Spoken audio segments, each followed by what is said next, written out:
Greetings, everyone, and blessed be, and thank you so much for joining us for another Priestess View.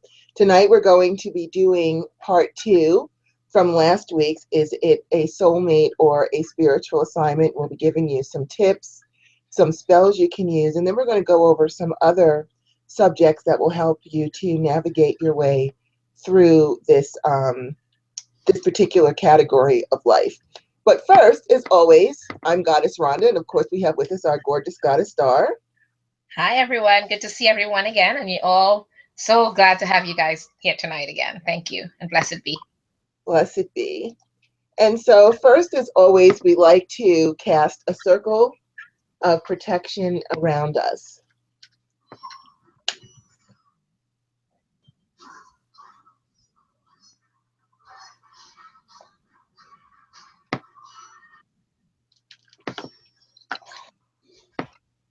All hail, our lords and ladies of the East, our brothers and sisters, our brother and patron, the sacred element of air, namaste. Divine honor, love, joy, peace, and respect to thee, my lords and ladies. I charge thee, please cause a barrier of protection through all of the walls that face your direction, from corner to corner and end to end. Let peace and protection reign herein. Thank you, and so it is. So it is. So mote it be. So mote it be. All hail, our lords and ladies of the South, my brothers and sisters, my brother and patron, the sacred element of fire. Namaste. Divine honor, love, joy, peace, and respect to thee. I charge you, please cause a barrier of protection through all of our walls that face your direction, from corner to corner and end to end. Let peace and protection reign herein. Thank you, and so it is. So mote it be. So it is. So mote it be. All hail, our lords and ladies of the West, our brothers and sisters, our sister and patron, the sacred element of water. Namaste. Divine honor, love, joy, peace, and respect to thee, my lords and ladies. I charge thee, please cause a barrier of protection through all of our walls that face your direction, from corner to corner and end to end. Let peace and protection reign herein. Thank you. So it is. So mote it be. So mote it be. All hail, our lords and ladies of the North, my brother and sisters, my sister and patron, the sacred element of earth. Namaste. Divine honor, love, joy, peace, and respect to thee. I charge you, please cause a barrier of protection through all of our walls that face your direction, from corner to corner and end to end. Let peace and protection reign herein. Thank you, and so it is. So mote it be. So it is. So mote it be. And we now bring down the divine white light from the sacred source of all well-being and fill all of our spaces with peace and protection always. So it is, and so mote it be. Mote it be. You know, I like putting those two phrases together. I never did that until we started doing the show, and I like how it feels. I just wanted to say that. Yeah, right? It does. It sounds It feels wonderful. good. All right, everyone. Again, we thank you so much for joining us again with our part 2 of Is It a Soulmate or a Spiritual Assignment? Last week we got kind of disrupted. We had some technical difficulties, so we didn't get to go over any of our advice or spells for the categories that we gave last week, and we didn't want to leave those out. So we're going to go ahead and give those. And please, if you want to see these, please join our Facebook group. You'll find the link to that group at the bottom of the description of this broadcast. It'll say join our Facebook group, because that's where we like to post our spells all in one place so everyone can see them. So we're going to be first going over advice for the various categories, and then we're going to go into the other part and discuss some other things that need to be discussed as far as trying to navigate through the spiritual assignment soulmate relationships. We've got some other categories and things that we're going to talk about, such as how to set proper boundaries, how to know if it's a spiritual assignment, how to know when you've stayed too long in a relationship, those types of things to help you to navigate our way through this. So our first category, and I'm just scrolling to find the category. I see my spells. And the first category that we had for the spiritual assignment is the financial provider. Is that what you have, Goddess Star? Hold on. As you can see, Goddess Star and I, we really do these shows like straight from the heart. We don't practice anything. There's no one telling us, gee, prompt with this one. Yeah, No, no. it's just that. Oh, actually, you know what it Okay. is? It's the caregiver, I think.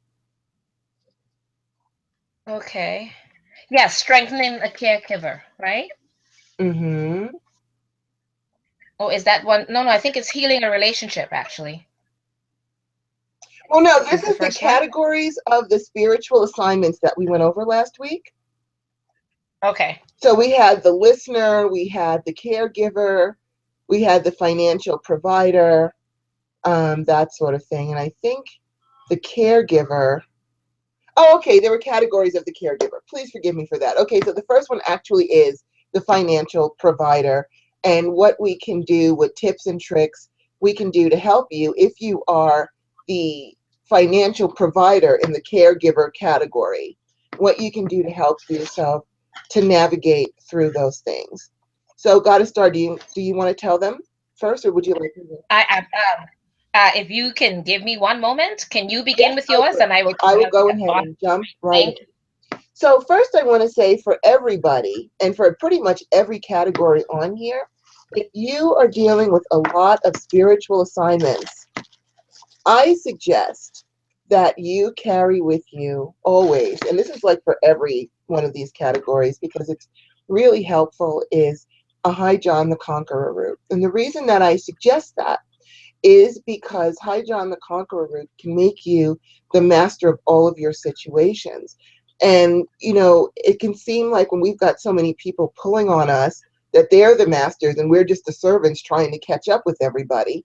And that's not the way it's supposed to be. Since we are the provider and the caregivers, we're the ones that need to actually be in control of the situation so that we can actually be more effective instead of scurrying around trying to help everybody. We need to be the one to set the rules, to set the boundaries in these types of situations. And sometimes we have people that are just, narcissistic and insistent that they be the ones in control. And it's time for you as the caregiver to be the one in control. So if you have a problem with that, I Yeah. suggest carrying High John the Conqueror root. And this is for all the categories, not just the financial ones. I'll give you some advice for that Yeah. too, but I just wanted to bring this up. Now, I also want to bring up if you are going to carry High John the Conqueror root, then try to get a whole one. Now, here's mine, and I wanted to show it to you. You want the ones that are as phallic as you can find because those are the ones with power. As you can see on mine, this clearly looks like a testicle, and this actually looks like a penis. It does. It does. Can you guys see I that? know it does. It does. It's really very lifelike looking, but it's a very powerful piece. It can be hard to find these because usually you can just find like the little pieces that we put in our oils and things, and they're very hard to chop up. So if you go to a place that sells it in bulk, dig through it until you can find one that has a clear phallic, a clear penis on it attached to the testicle. It's a very powerful piece to find this. You might have to pay a pretty penny for this type, but it's worth it for the power that it Yeah. has. So I wanted to show you guys that so you can get a good look at it, see what it looks like, and see how lifelike and realistic it looks like. Yeah. It's It really does. powerful, and you can carry that with you to help you be the master of your situations, so that you're not the one that's everybody's telling you what to do. You need to be the one that's in control because that's how you take control of the situation back. Now, as far as also some advice for the financial providers of the caregiver category, one thing you want to do is not help too much because part of the assignment may be to teach this person how to be self-reliant, to look for ways to do that, help them expand on their interests so that they can find a career that will satisfy them, and help them to be self-supporting. If they're trying to go to school, you can help them research grants and loans.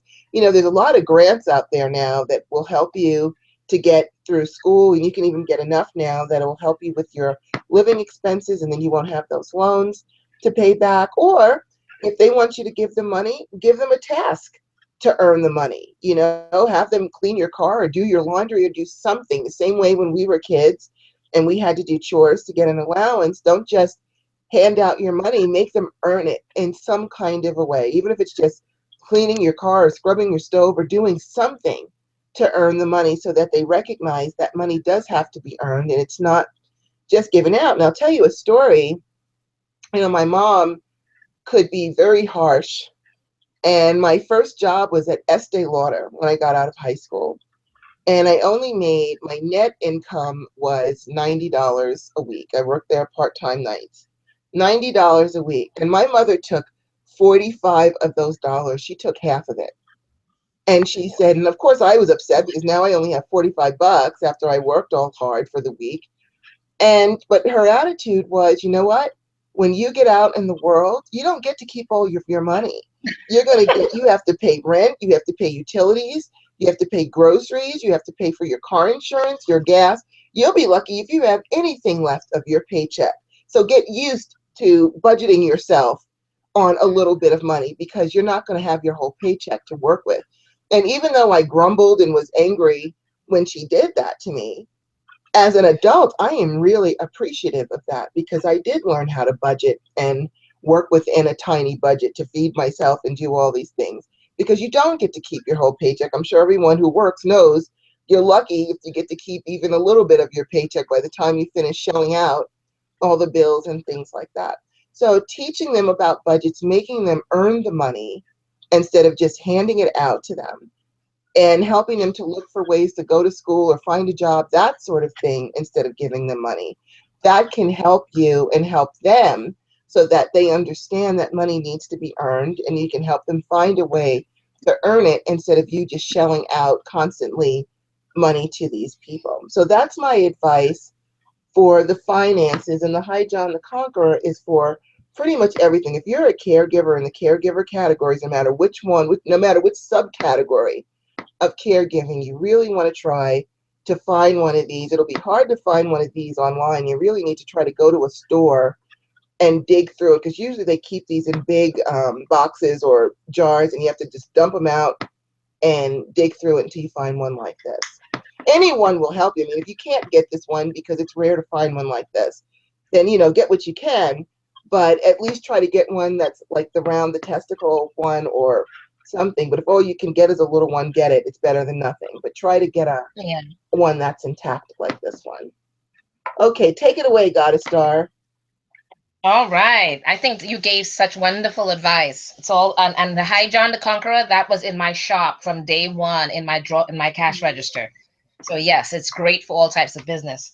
I kind of divided it up a bit into attracting money in general. With the attracting money in general, I would go with like allspice, cinnamon, ginger. Like you can combine a few of these herbs together, and they all you can find in your kitchen cabinets. Um, Thyme. Let's see what else.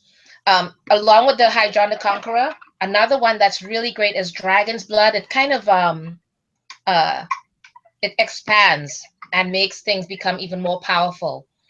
So whatever it is that you're working on, if you add a little bit of Dragon's Blood to it, whatever the recipe or the mixture, whether it's oil or potion, whatever it is, if you can add a little bit of Dragon's Blood to that, it helps with drawing money, all of that, and making it more powerful.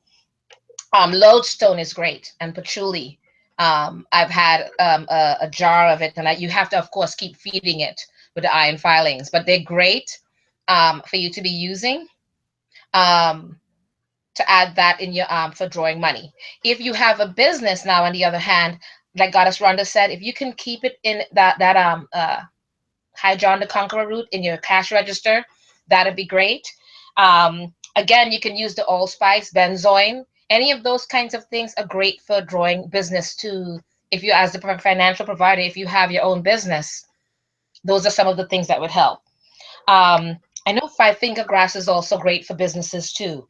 And if it's for a job, all of those things are great, but you can add some broom and what was the other thing I remember that you add for gravel root. Oh, and for your business as well, if you can use some of the the brick dust outside of the store, and you bring that in and you add that into your mixture that you're making with all the other herbs, that helps with bringing business to your store. Um, let's see. You can also, if you can get any kind of dust from in front of a bank or any financial institution that you know that brings in a lot of money, you can add that to your mixture as well for bringing, attracting money in general. Um, yeah, I think that's pretty much a lot of little things that you can try with little tips and tricks to add to your jobs, your money, or your business. Um, and one of the things I love that Goddess Rhonda said, about earning your own way.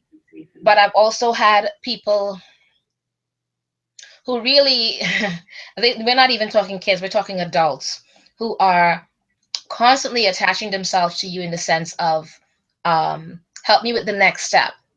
They're going to go and do it. Yes, you gave them the assignment and they're going to go do it, but then they come back. Okay, so what's next? As if they can't figure it out for themselves with a lot of things. You want them to be able to start to say to themselves, okay, I can do this. What can I possibly think of next? Let them learn to think for themselves so that they can start saying, okay, if I did this part, then it's got to be followed with this part. You know what I mean? You have to not help them along so much, because I know a lot of us tend to be overly helpful, because when someone reaches out to us, we're like, oh, finally that person reached out to us for help. Let's help as much as we can. Don't do that as much. One of the things that people, when they've been stuck in a position for too long, they have a tendency to, they want to come back and be independent, but if you help them along too much, they'll lean on you too much. But in general, people want to be independent. So if you can help them to be independent, that'll be great. Another little thing I know a lot of people don't like to do, but I tell Goddess Rhonda this all the time. I tend to live within my means. I use debit cards instead of credit cards. If I'm going to use credit cards, I use it just to get my credit going. But I'll be honest with you, I have not had a credit card in 10, 15 years. I've been using debit cards. If I don't have it, I don't need it. If I go to the store, I'm not embarrassed when they say it's declined. I said, oh, that just means there's no money there right now. It's okay, I'll come back. You know, I don't mind, because honestly, it means that I have not gone beyond what my money is. Right. If money's not there and my bills are paid and whatever it is, it just means I want whatever it is, but I'll just wait. It's okay. I don't mind. Um, and I'll get it. Somehow I usually end up getting all the things I need to go and do what I need to do, even though sometimes it looks a little bit expensive. You know what I mean? Like going to Hex Fest or different things. But, somehow it always seems to come into play and you get what you need.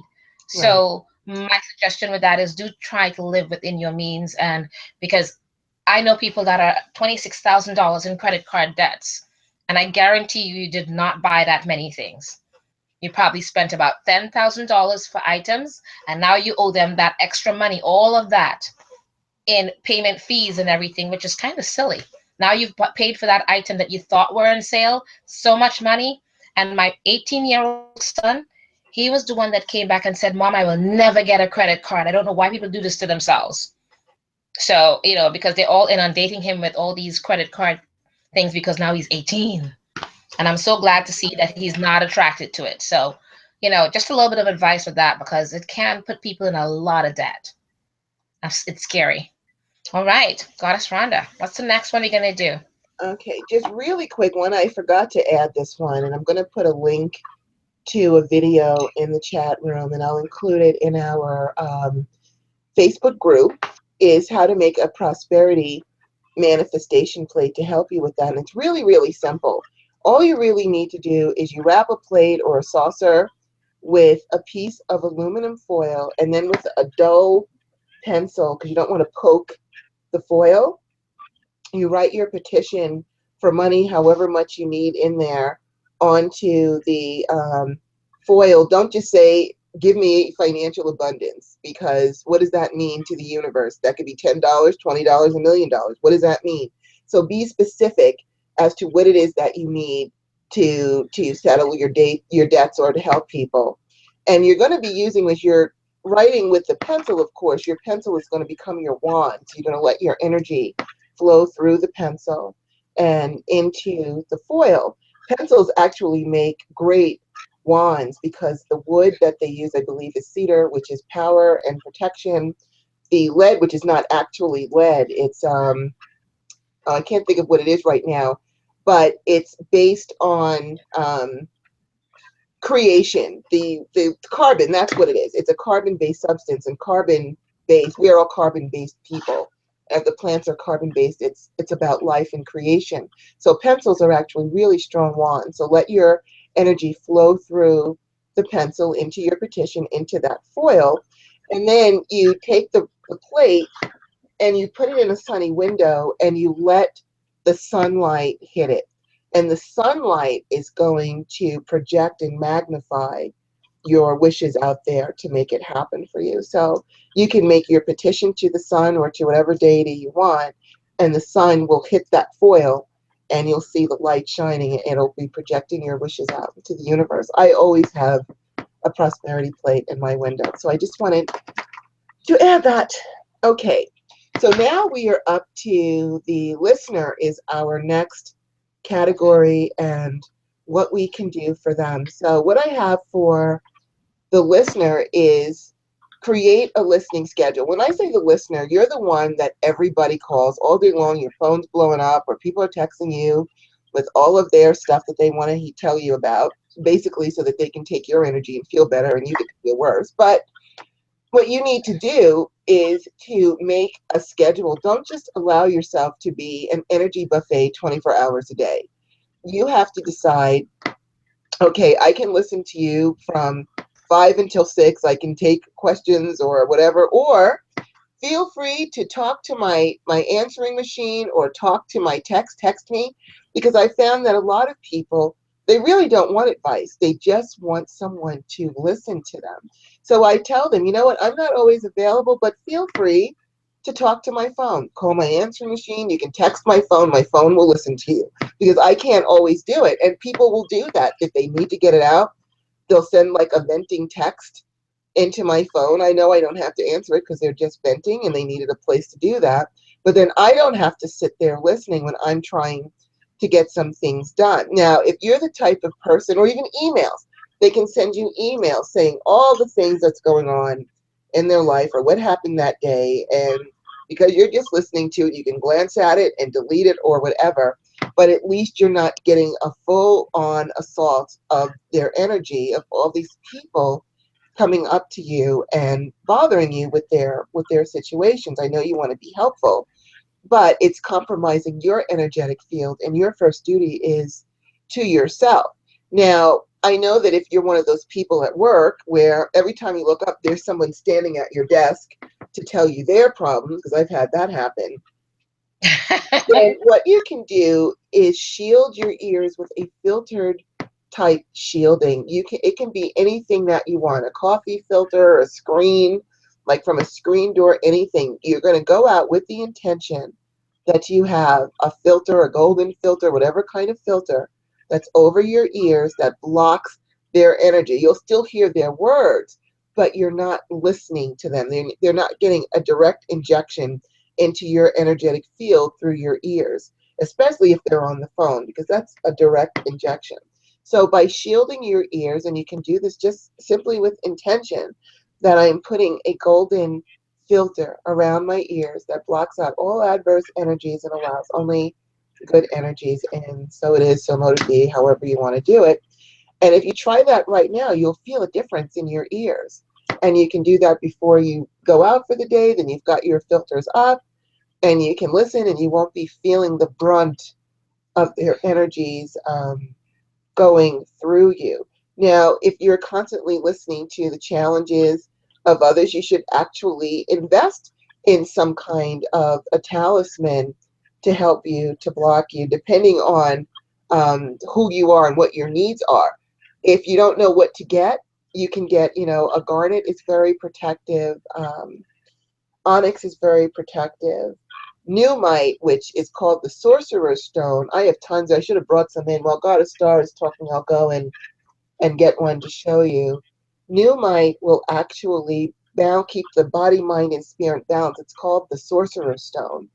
And it's really an awesome stone for any metaphysician to have, to keep your bodies And I say bodies, body, mind, spirit, your auric bodies, your chakra bodies, everything into alignment. Also, astrophyllite is really good.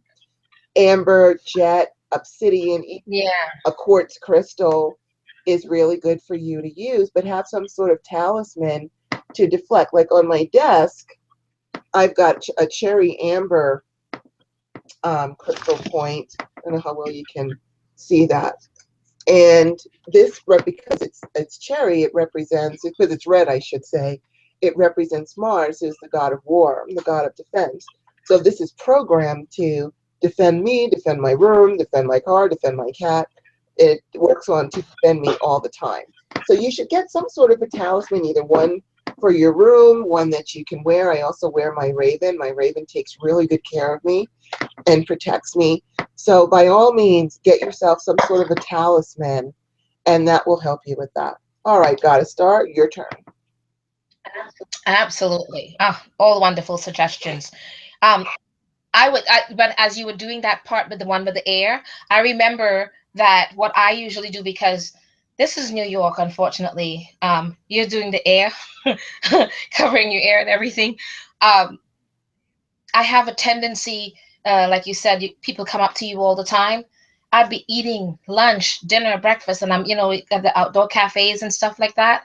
And strangers will come up to me and start discussing their things. And I'm just like, who are you? Or sometimes there's people I know and they're passing by and they, hi, Star, and they come up and they start talking. And I'm like, I just wanted to have something to eat. That's all I really wanted to do. Mm-hmm. So I have a tendency to do where you kind of just, I put my hand over my heart and I start thinking of uh, something that Laurie Cabot said, putting up that bubble of shield around you, almost like a crystal around you, to just kind of protect me for, to have my own space, just to create my own space, because you tend to have to always kind of create your own space in New York because everybody's always around you, whether it's in the subway or on the buses. It's just you need to create some sort of a space for yourself. So creating a bubble around you, you kind of, a lot of times it takes where you go into alpha and you kind of just quickly say and mentally, and you put up your shield. It's a complete crystal, or just that sets up right all around your entire body. It takes practice, but it's great to do. Practicing going into alpha and putting out that shield all around you, but it works wonderfully. And when it's up, you can hear people and everything, but you kind of feel like, okay, I have some space between me and them, because they do tend to kind of put themselves in your space a lot, at least with me. So that's one of the things that I would suggest. One of the things too I would suggest to people is, Goddess Rhonda brought up some things, and it's so interesting because for some reason tonight I brought it all at my here. This is an amethyst, and I keep this with us at the show. I try to keep this around. Is an amber that I've always had, and I've even used it for healing. It's great with protection and everything. And I picked this up at a museum when I first came to New York years ago, like almost 20 something, 25, 26 years ago. I've had this since then. And I know this one kind of looks, if you even look at it, you will see kind of like a little penis testicle thing going on there. But, this one works wonders for keeping, a lot of people away. But I found that amethyst works. I think a lot of stones are protective, but look at the one that feels the best for you, that has worked, that you have found that vibes best with you and has worked best. The reason I vibe very well with the amethyst, at the time I didn't think of the amber, but the amethyst was with me on a pendant that I had, and I was working at the club in Webster Hall in Manhattan. I don't know if you know that. If you know Manhattan, Webster Hall is a pretty big, famous club in Manhattan, and I used to do readings there. So of course, I pick up a lot of different personalities. So I had this pendant that had a big amethyst in the middle, and for some reason that night, I was doing a reading for a gentleman that just felt, I don't even know how to put it. He just felt skunky, or is it skanky? One of those words, and I saw the pendant, I kid you not. It's a pendant that had two sterling silver points to it here and here. And it literally folded in, and the amethyst in the middle, and it folded in and pointed directly at the gentleman. I could not get over the reading very quickly. As soon as he left, I could not wait to finish his reading and send him on his way. And I was saging and everything. But my pendant, I had to squeeze it back and put it back flat. It was doing its job that night, working really hard for me. And I was really glad to have that pendant with me. And I tend to do readings with the big amethyst with me all the time. So it's that I found to be between the amber and the amethyst to be very protective with me. So find ones, if not all of them, that works for you. Find one that you're feeling a bigger vibe with, and let that one work for you. Um, and you would find that you'd probably more, even though they're all protective. You know what I mean? So whatever works for you, that's great. Um, for the listener, I would say there are things like, say, lavender, chamomile, rosemary, those kind of things. If you want, you can burn some of those, a mixture of that as an incense, and it calms you down and calms the person down too, so they can probably relate the things better to you and everything. So it's some things to think about, because sometimes even when you're listening, it's great to create an ambience around you. I even do counseling with people like that. I have people that, you and I both know, whether it's emotionally or different things. And I find a mixture of things like that when I go into incense that I make. And I don't buy stick incense or any of those things. I don't buy outside people's incense. I make my own, because I know what each situation requires. And I tend to want to be able to help that person as much as I can. And I seem to be getting a lot of good results with people. Either their parents would say that their child or their adult son or child has never had such a good results as they're having with me. Then they're more in a clinical setting or things like that, because maybe the ambience of it, or the incense, whatever it is, it helps them to be able to relate better, and things seems to work out better for them that way. So situations where it does create that ambience for listening, as well as receiving whatever it is that you need to do or not, and be able to help them with the suggestive things, give you the wisdom to pass on whatever you need to give to them, you know. So that's some of my suggestions. All righty. I'm just going to add to some of those suggestions. I was looking up stones for the planet Mercury, who represents communication. So you can get the stones that Yeah. directly are tapped into his energy, since this is about listening and communication and even wisdom to give to them. Mercury is intelligence, wisdom, business, trade, and commerce.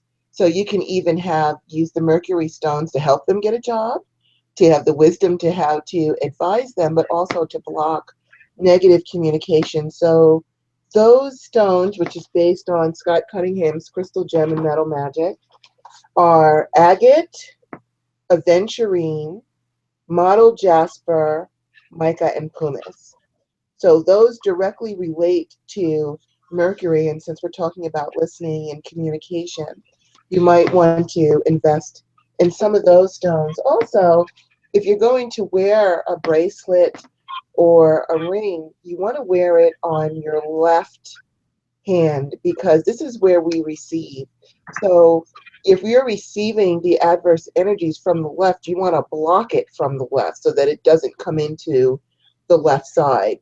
So Yeah. I've got my garnet and my citrine rings, firestones, to protect my left hand from that. And I've got my copper as well to help me. So try to always, if you're wearing earrings, of course it'll be on both ears. Or, if you mix and match your earrings like I do, your upper studs, make sure you wear your some protective stones on your left side, with the intention that is to block you from receiving adverse energies, to deflect it into the light to be recycled. And then the other thing I wanted to add is that if you are an empath, I heard what you said about putting the bubble up, and I know that that is a normal thing that we tell people in the metaphysical world. However, empaths are different. Empaths require filtered shielding, because we are taking on so much energy from other people that we need a constant flow of energy to flush it out. And I found that many empaths who just surround themselves with a bubble, nothing gets in that bubble, nothing gets out, and you energetically smother and you get even more exhausted. So I have in my YouTube videos and my empath training list, if you're an empath out there, I have a whole bunch of videos to help to train you. What you want to do is you want to use a filtered kind of a shield, a fence, a screen door. I use a golden net of light. Even if you just need to figure out, if you're not visual or you can't figure out how to do shielding for yourself or which is the best shield for you, what you can do is figure out where in your home or where anywhere, where do you feel the safest, where you're just in that space and you feel like nobody can get you, where you're just safe and calm and peaceful.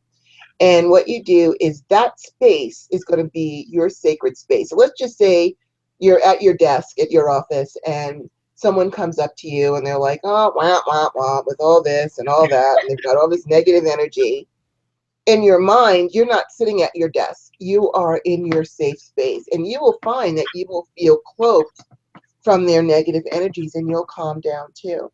So you have to experiment, see which kinds of shields work best for you. But I found that for empaths, we need filters because we need the constant energy to flush through us as opposed to just blocking all of the other energies out. So I just wanted to add that in there. And then we will go on to our next one, which is the mentor relationships, the Right. people that Huh. want you to help to pull them up.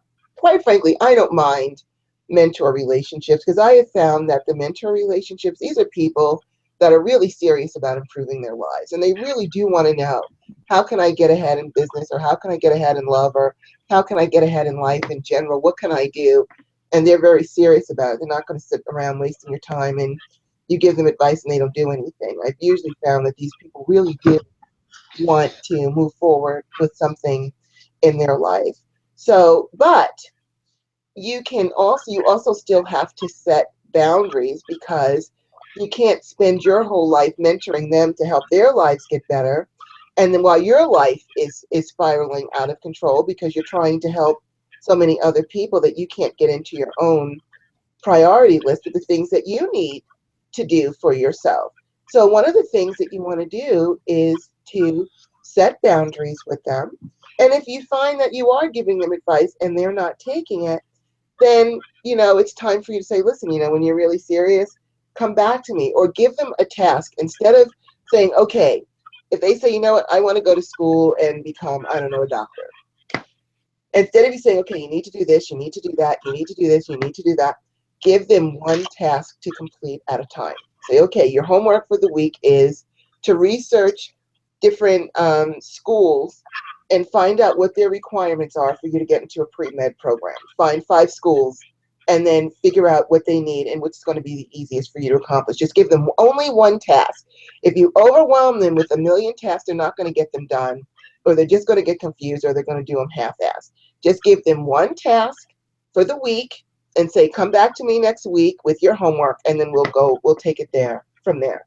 So you can just do it that way, and then you can mark their progress. And if you give them the homework and they don't come back next week with it, well, then deuces, you tried to help out, and then you're not going to be wasting time with them.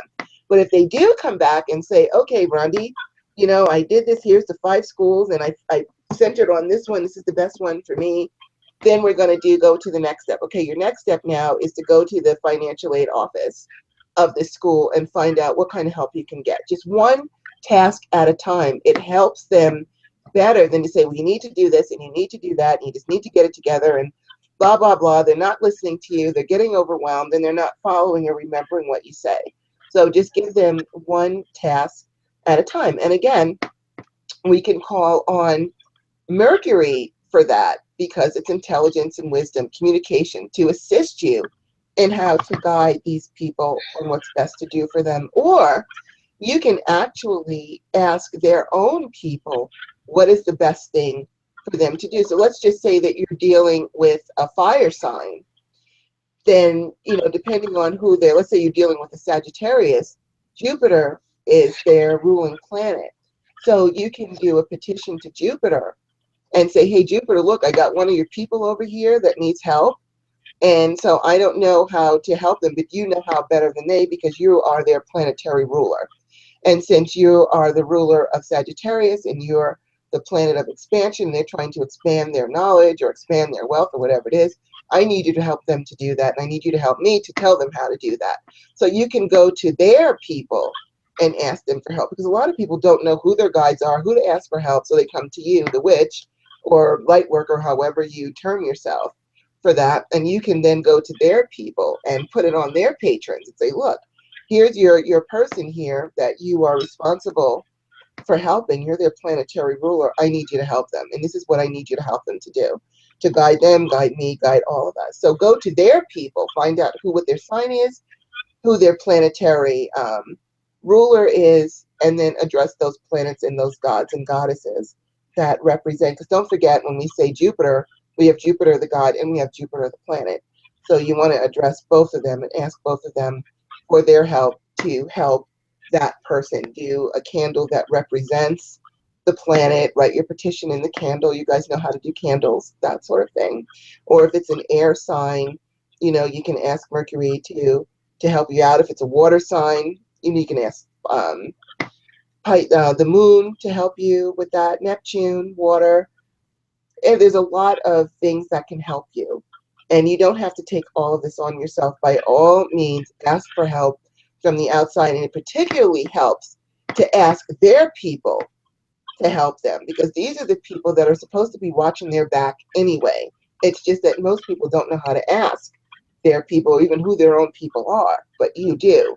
And you can just do the research, and you can teach them how to access their own people, their own guide. You already come in, you've got a planet to help you based on your sign. You've got gods and goddesses, because don't forget, you don't just have your sun sign. If you can really get into their birth date, if they know what time they were born, you can go to a website called astro.com and put their information in, and it will give you their sun sign, their moon sign, and their rising sign, which is very important. Your sun sign is who you are in general.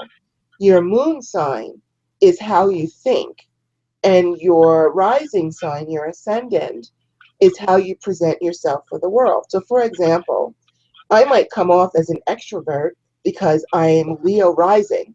So I like to be in the limelight. I like the cameras on me and things like that, or it appears that way because I have the Leo rising. So I present as an extrovert, but I'm actually a Pisces, which means I'm really an introvert.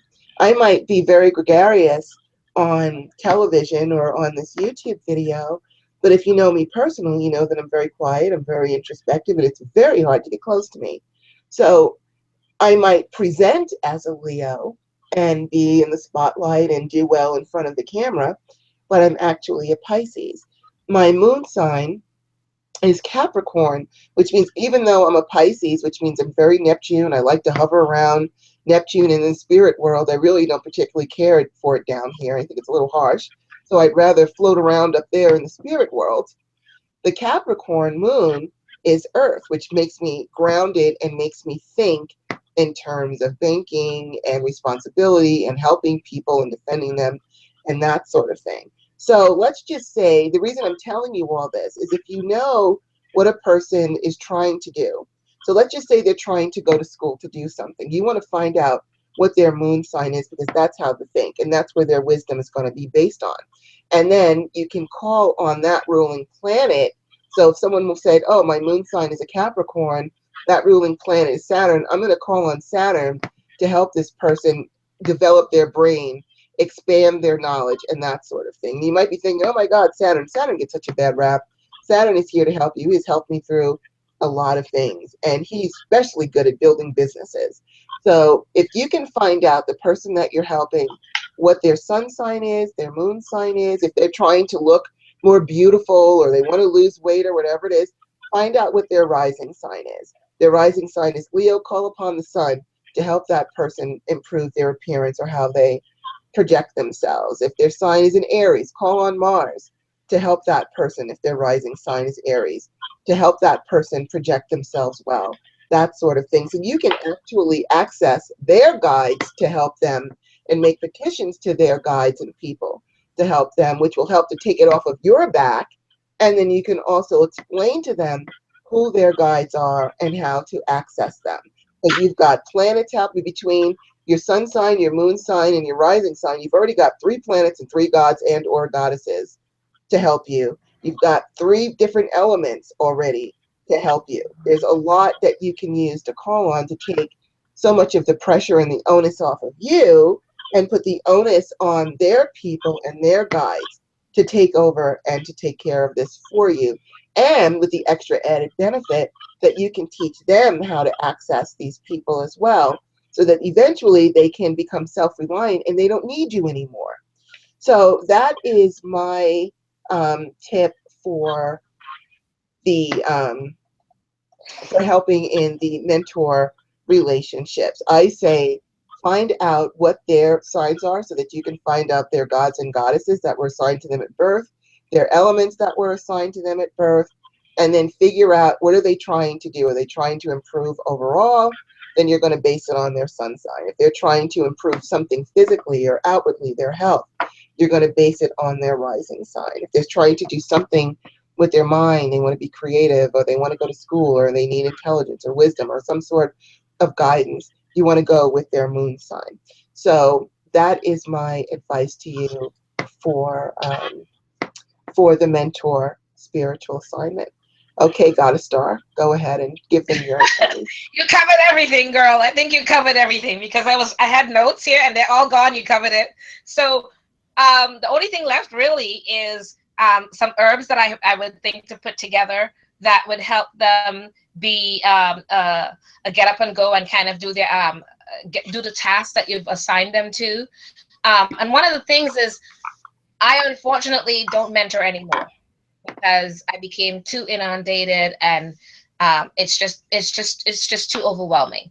So what I've done over the time is I um, have different people that work with me, and I assign whenever the people ask to have me as mentor, which is always the case. I said no, no, no. I have these people to mentor because and they're wonderful.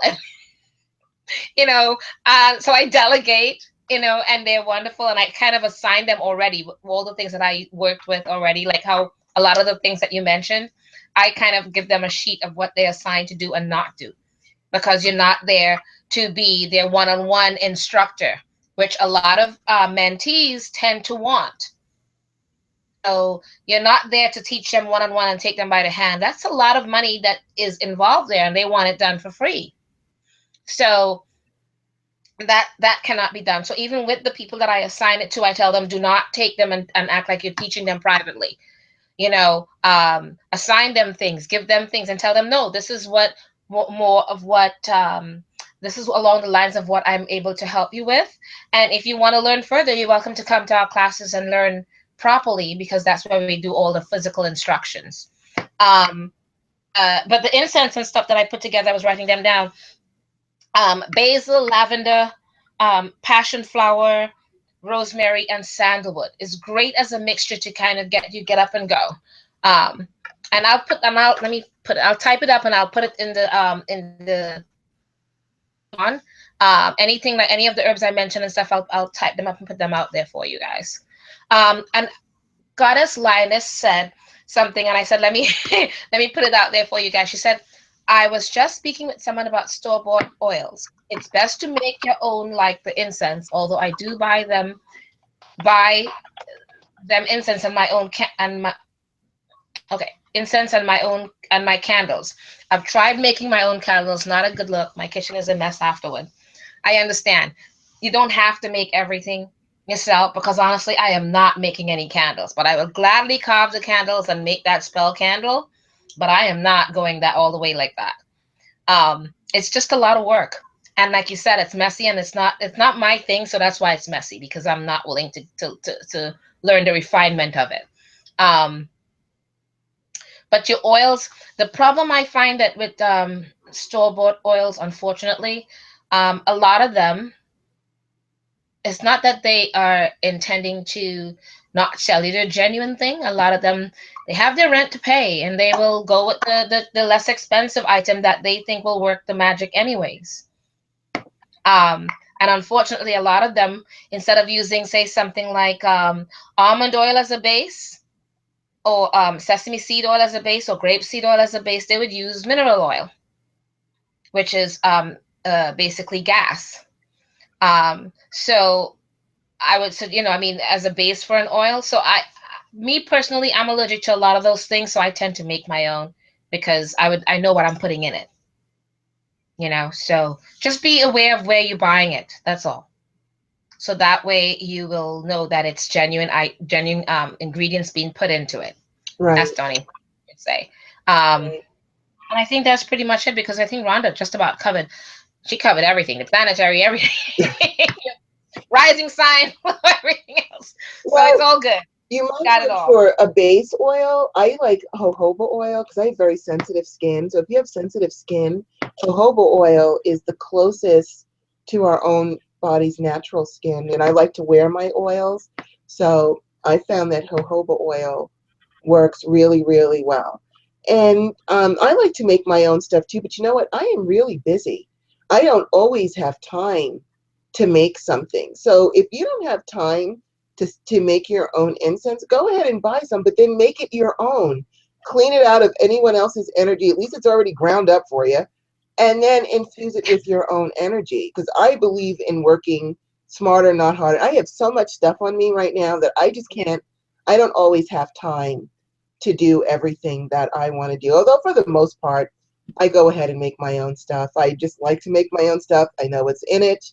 I like to use organic oils because I don't like pesticides, especially since I wear it on my skin. So, but if you don't have time, I don't want you to feel like, well, Goddess Rhonda and Goddess Dar, they make all their own stuff. If you don't have time, if you're a mother and you're working and you're going through all these things, you don't have time to whip out your mortar and pestle and start grinding things up and doing your stuff. Go ahead and buy a store-bought one, but then just clean it of the outside energies and infuse it with your own energies for your own petitions, because you have to do what you have to do. And I like to buy, if I have to buy something from someone, I will buy it from an experienced witch that knows what they're doing. And I'm very, very picky at who I buy from. So I just wanted to throw that in there, that if you don't have time to do, I don't want you to feel guilty and like, well, I'd rather you have something. So if you have to buy some incense for yourself, go ahead, but go ahead and remove those energies, clean it fully, and then infuse it with the energies that you want. It's all you're really doing is missing the step of doing the grinding. And don't buy cheapo stuff if you don't have to. Invest in good quality, and then because no matter what you do, whether you make it yourself or you buy it, you still have to empower it. You still have to make sure all of the objects have been cleaned of bad energy. You still have to put your energy into it and put and empower it. The only thing you're not doing is the grinding up. So you can do that if you need to. And here is the new mite. I almost forgot. This is what new mite looks like there.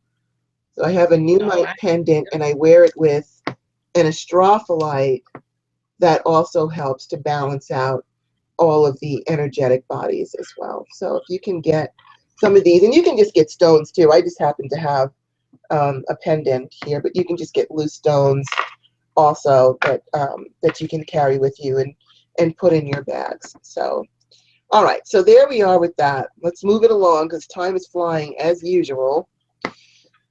Okay, so now we are up to, we did the mentor relationships. Now Yeah. we are up to the family Only fixer. fixer. And so what I have for the family fixer here, and you guys know who you are. You're the one that has to settle all the disputes in the family. When your sisters are fighting, they call you to mediate. When your parents are fighting or something is going on, everybody calls you because they want you to fix it. They want you to take care of it.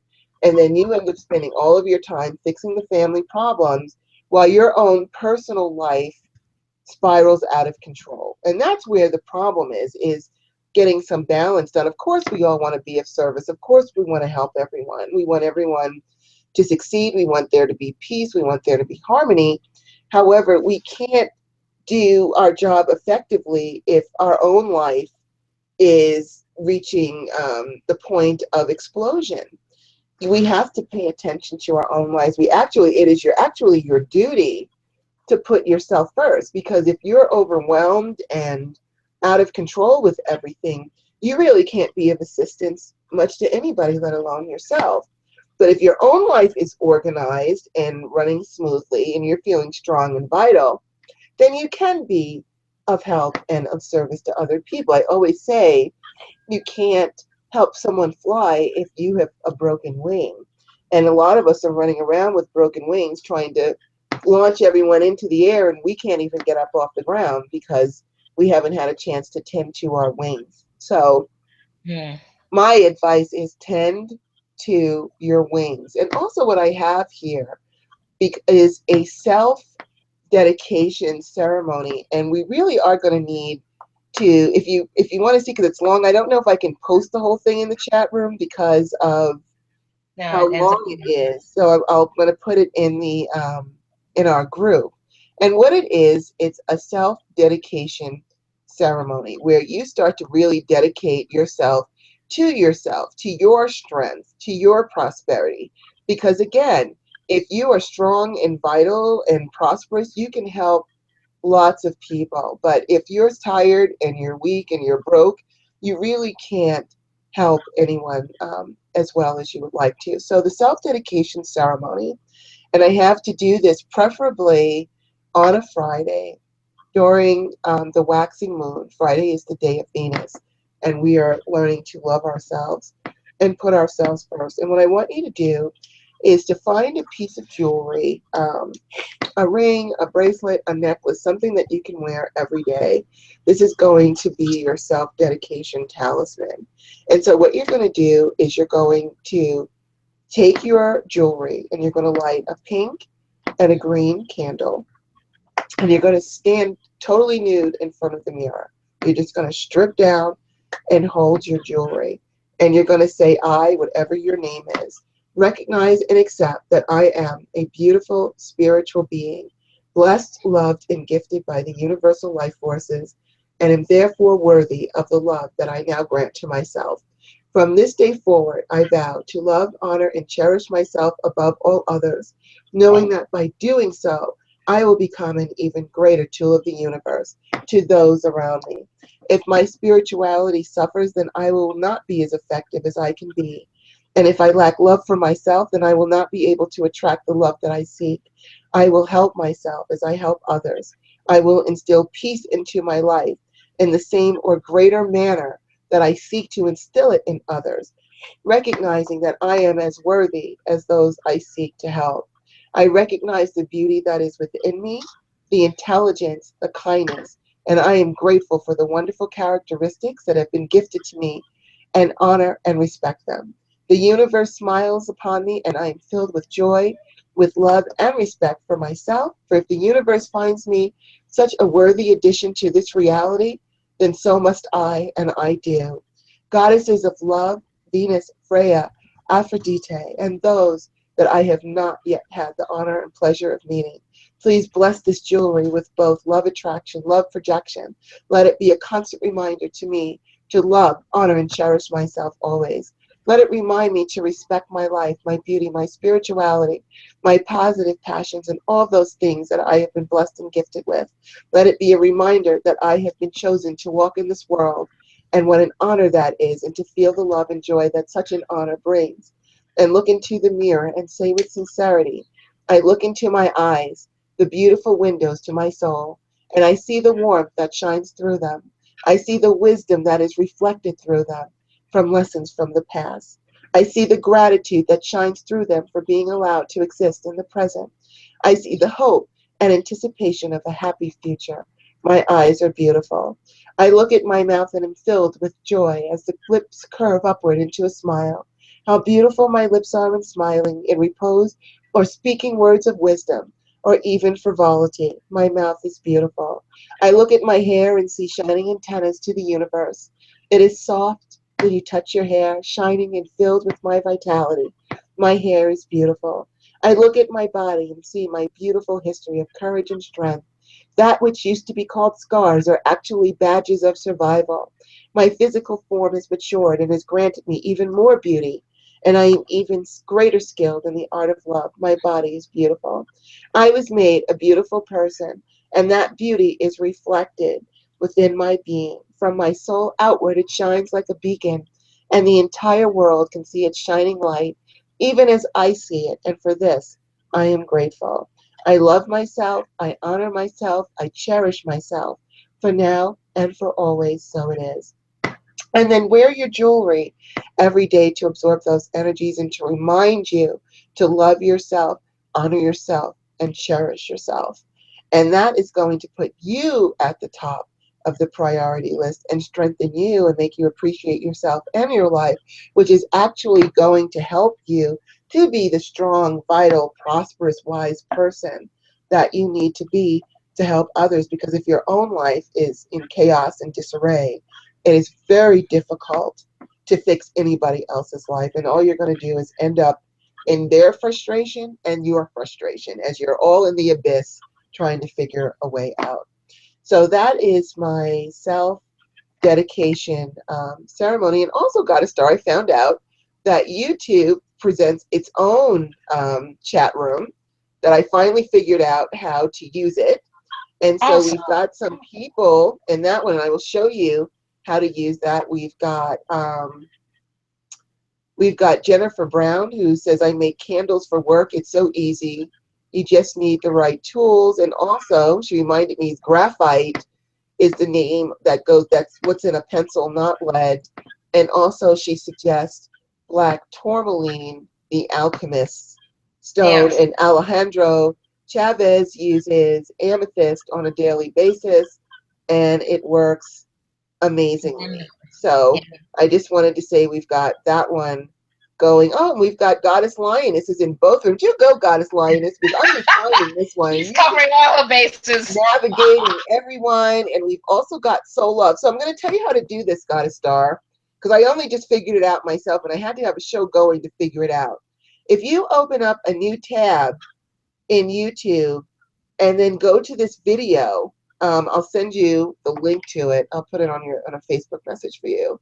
Go to this link, open it up, turn the volume down right away for that tab on the YouTube thing, put it on mute or turn the volume down, and you'll be able to engage in this chat room as well. So I'm going to send that link to you on your Facebook. And in the meantime, why don't you go ahead and give and give your information about the Family Fixer and what you suggest. Well, with the Family Fixer, hold on 1 second. Sorry, I was trying to go do that, but I'll go back to it Oh, I'm after. sorry.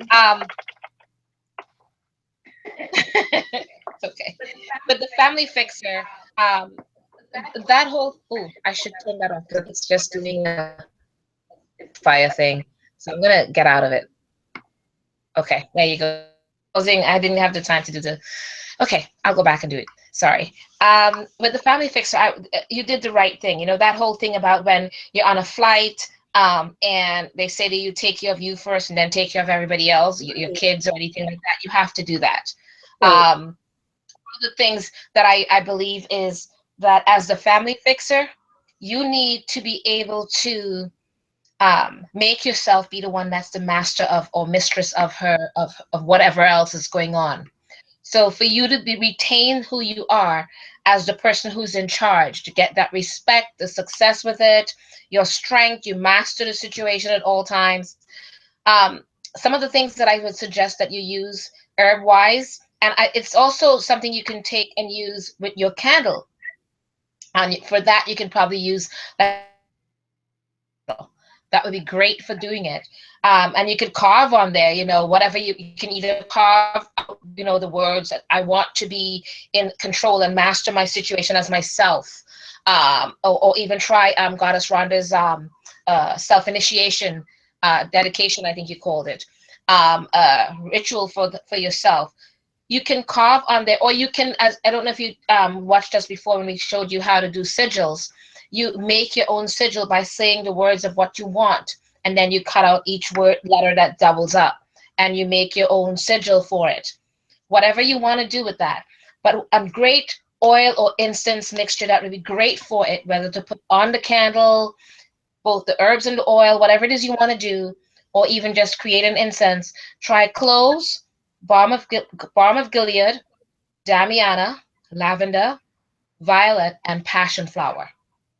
It's really great. And you can add a little bit of frankincense in there if you want to as well, because it's great to have some of that spiritual energies there to kind of inspire you and give you that energy to do what you need to do for yourself. Because as the family fixer, you are a lot like myself and Goddess Rhonda. We're always having to do not just a family fixer, but we're doing everything else. We're running everything else. Um, uh, just like with this show, I love the fact that Goddess Rhonda is doing it because I feel like I'm doing so many other things. It's finally somebody else is doing something else. You know what I mean? And she's wonderful at it. You know, Oh, thank utilize and you. learn to know when someone is good at something, let them do it, because you are always doing everything else and you're the Jill or Jack of all trades. And you just kind of have to let yourself go with it and say, you know what? It's great. You can do that. You do that because I'm doing everything else. And I love the fact that somebody else could take over certain parts because there's only so much you really can do.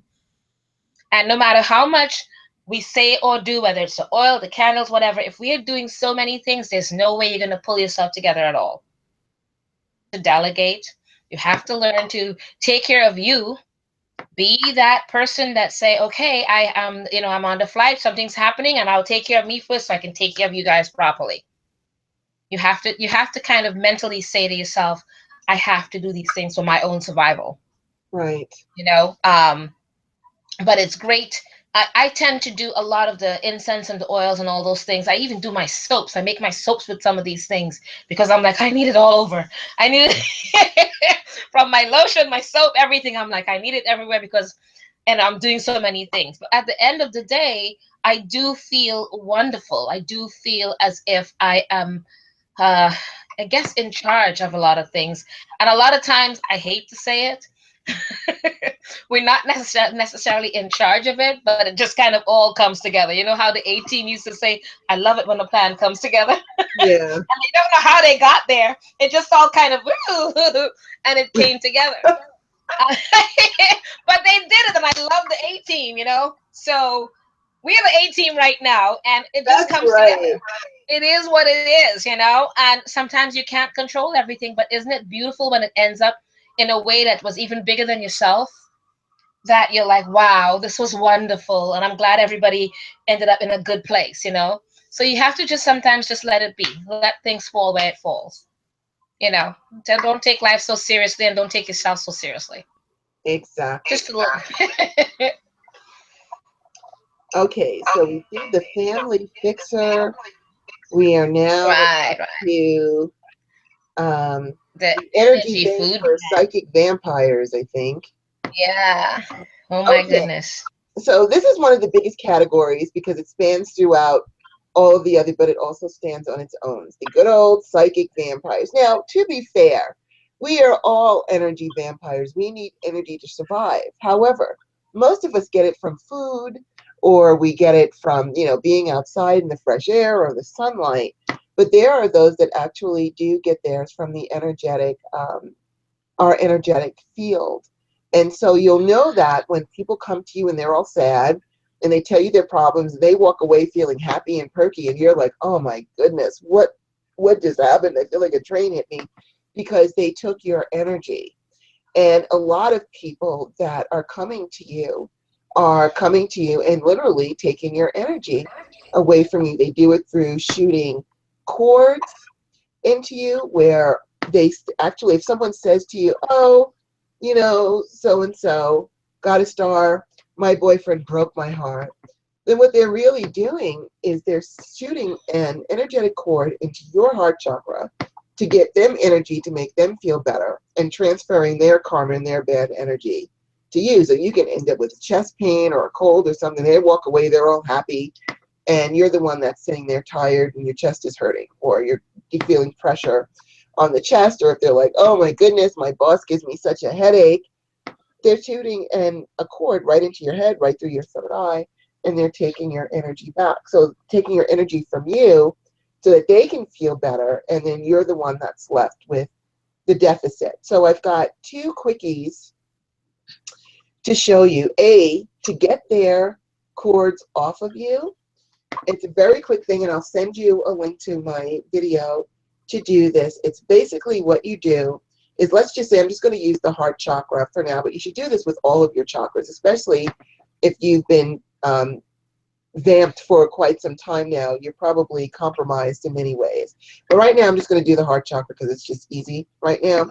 So basically what you do is if you are unhooking fish hooks, and I say unhook because you might have heard about cutting cords in the metaphysical community, but cutting cords are like weeds. If you cut them, they will grow back and reattach to either that person or to someone else. What you want to do is you want to pull them out literally by the root, like a weed, so that it does not come back unless you allow it to reattach, someone to reattach new ones to you. So what you do is, if you want to do this with me, you can. As if you are unhooking fish hooks, you unhook, put your hands out to the side, and you can repeat after me if you're doing this with me. I unhook and release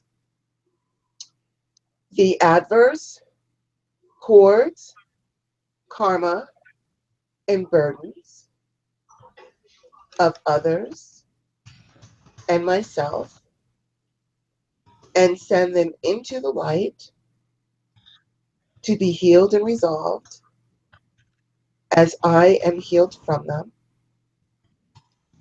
Put your hands back over and restore my own divine peace, strength, good health, free will, and the optimum flow of divine balanced energy. These wounds are healed. And then you just imagine that beautiful green or pink light is flowing into the heart chakra to shore up that chakra strength, to clean it, to purify it of their bad energy, and bring it back up to full speed and full health so that you don't get any physical translations. And then, which is a separate video, which I'll give you the link for, take your energy back from them, because you're letting them walk away with your energy. You need your energy. And when you pull it back, because it is a part of your own energetic DNA, it will immediately assimilate back to you, and you replace that energy with energy of the divine. So you're not just leaving them with nothing. You're not just snatching your energy back and leaving them with nothing. You're letting the light take over. You're letting the divine take over. So basically, you just cup your hands like mine. Watch what I do and repeat after me. Taking back the purified energy that is mine, leaving that of the holy and the divine, meaning the light is now taking over. And thank you. Do it one more time. Taking back the purified energy that is mine, leaving that of the holy and the divine. And thank you. And you'll feel your energy come back to you, and you'll feel calmer and more at peace. And it will also stop the compromise going on within your heart chakra. So that is my tip for the psychic vampire, being a psychic vampire buffet. All right, Goddess Star, you can take it from there while I put these links in the chat room. Okay, all right. For the energy food bank for psychic vampires, some of the things that I thought of spell wise, I've actually taken people that I know that are like psychic vampires. I've taken their names, if you know their names, place it on a piece of cardboard, a stiff cardboard, or anything like that. You put names on it, and then you take a string and you or whatever that bit with their names, and then you take a scissors. And as you are doing the string, I forgot this part. As you're doing the string, think of what it is you want them not to be able to do with you. You want them to not be able to come through your senses or your energies and remove things that they should not be removing. You want to retain your energies, and you want to be able to say, I'm not allowing you to take from me what I need, because a lot of times they tend to take things that they need, and in the meantime you need it too. They'll come up to you and they will hug you. They will and when they leave, you're kind of going, you're yourself a little bit weaker, So a lot of times that's just one part that happens along with some of them, not all of it, but that's just one part. So what a lot of times I tend to do is that card, like I was saying, as you're thinking of, as you're wrapping the card, think about the things that you want to have, any a particular person that you know is a psychic vampire, and you would take the scissors and you will cut the strings, and that releases. And as you're doing it, say you're saying and you're thinking of all the things that you know they've taken or they're very good at taking from people or yourself, and you take the cord and you're releasing them from doing it. You're releasing all of it from yourself, from them, and all of it. And that was actually from what's his name, Christopher Penczak book. That, and I tried that, and it worked excellent. And I thought it was his book, City Magic, and it was done where, in the office, because he said some people had psychic vampires and things at their office when they're just regularly working or whatever it is, and they did some of that to help themselves at work. And I thought that was really wonderful. And when I saw that, I said, that sounds good. And we tried it, and it worked really wonderfully. I'd like to pass on to people. I'm back again with the herbs and all of that. Um, uh, the mixture that I tend to put together with that one is the bay, bergamot, frankincense, High John the Conqueror. That one is, well, like Goddess Rhonda said before, that one is great for just about any situation. It's great in this situation. There's also the Little John root that you can chew. That's good in situations like that. Solomon seal root and wintergreen. That combination is really good for situations when you want to either use it on as an incense, a mixture in an oil. The High John, of course, you would take around with you. Some people have even put the High John inside of the oil mixture, in the bottom of the bottle. Unfortunately, some of the High Johns are really too big for the top of a bottle, that you're trying to do, and that's hard to do. So when you're mixing that, if you need the High John in your mixture, you have to get a jar that is a wider top, because then it will not fit to go through. But it's good to have that. If you cannot add the oil to some of the bottles that you have, you can take a string and take the High John the Conqueror and tie it to the bottle on the outside. Some people have done that or taken the High John with them. And the Solomon seal root, you can take that with you as well if you wish. But it's really good for giving you the energies and the strength to do what you have to do, to be able to give you yourself that energy back for you to defend yourself or to protect yourself. Um, and it works really well for that. So I can't think of anything else off the top, right? Other than what I just passed on, and that little spell with the card. There are, of course, there's a whole bunch of things that you can do. Oh, right, I just remembered.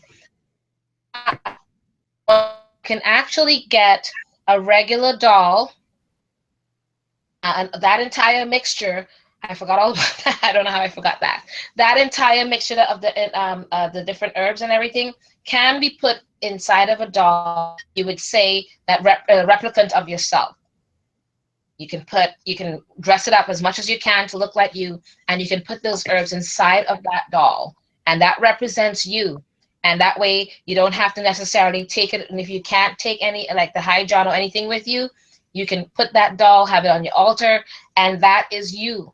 You stuff it inside of it wherever you need to put it. Majority of times I would suggest into the head area of the doll, for a lot of these herbs, and it works. That actually is an amazing spell to do with the doll.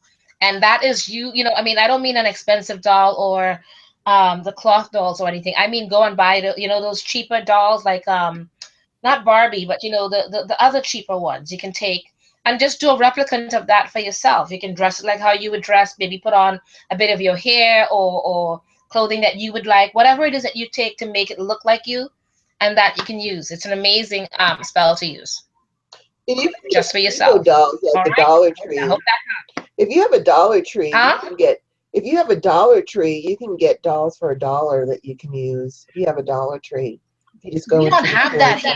That's in, I have that. The last time I saw that was in Toronto when I visited. I went crazy in there. I was like, oh my God, this is amazing. This store is amazing. They even had um a cat. You should have seen it. It Hmm. was beautiful. You would swear it was from some expensive shop, and it was $2. Yeah, you know It what it was just is? like amazing all the things they had. I But think we don't have that here, unfortunately. I Not think that I know of. I think it's because I think Long Island might have them, but I think you might not have them in the city because the rents are so high that they wouldn't be able Yeah, to make a profit selling things for a dollar.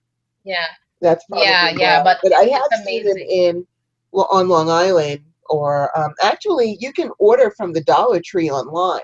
Also, Oh, you you can order. can. Oh, Yes, goody. Then I'm going to be ordering my dolls you can order from the because Dollar Tree they're great online, spells. so you can Thank you use about that. that. Thank you, because honestly, it's hard to get the dolls just like that as inexpensive, but they're Mhm. great spell workers dolls.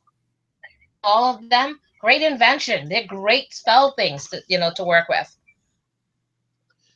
All right, so we've given you our spells, so now we're going to go for the next part of our show, and we're going to talk about the other topics that we have, how to figure out if there's a spiritual assignment, how the relationship is serving you, so forth and so on. So we're going to start off with how to figure out if this is in fact a spiritual assignment. So I've got for my bullet points, if you feel like the relationship is taking a toll on you, but the other person needs you too much for them to leave them, that is a hint that it is a spiritual assignment. Or if you do leave them, you feel like they won't be okay because you're the only one who truly knows how to help them. That's where our ego comes in with spiritual assignments. Or you just feel an overwhelming responsibility towards this person, to the point that you put your own well being on the back burner.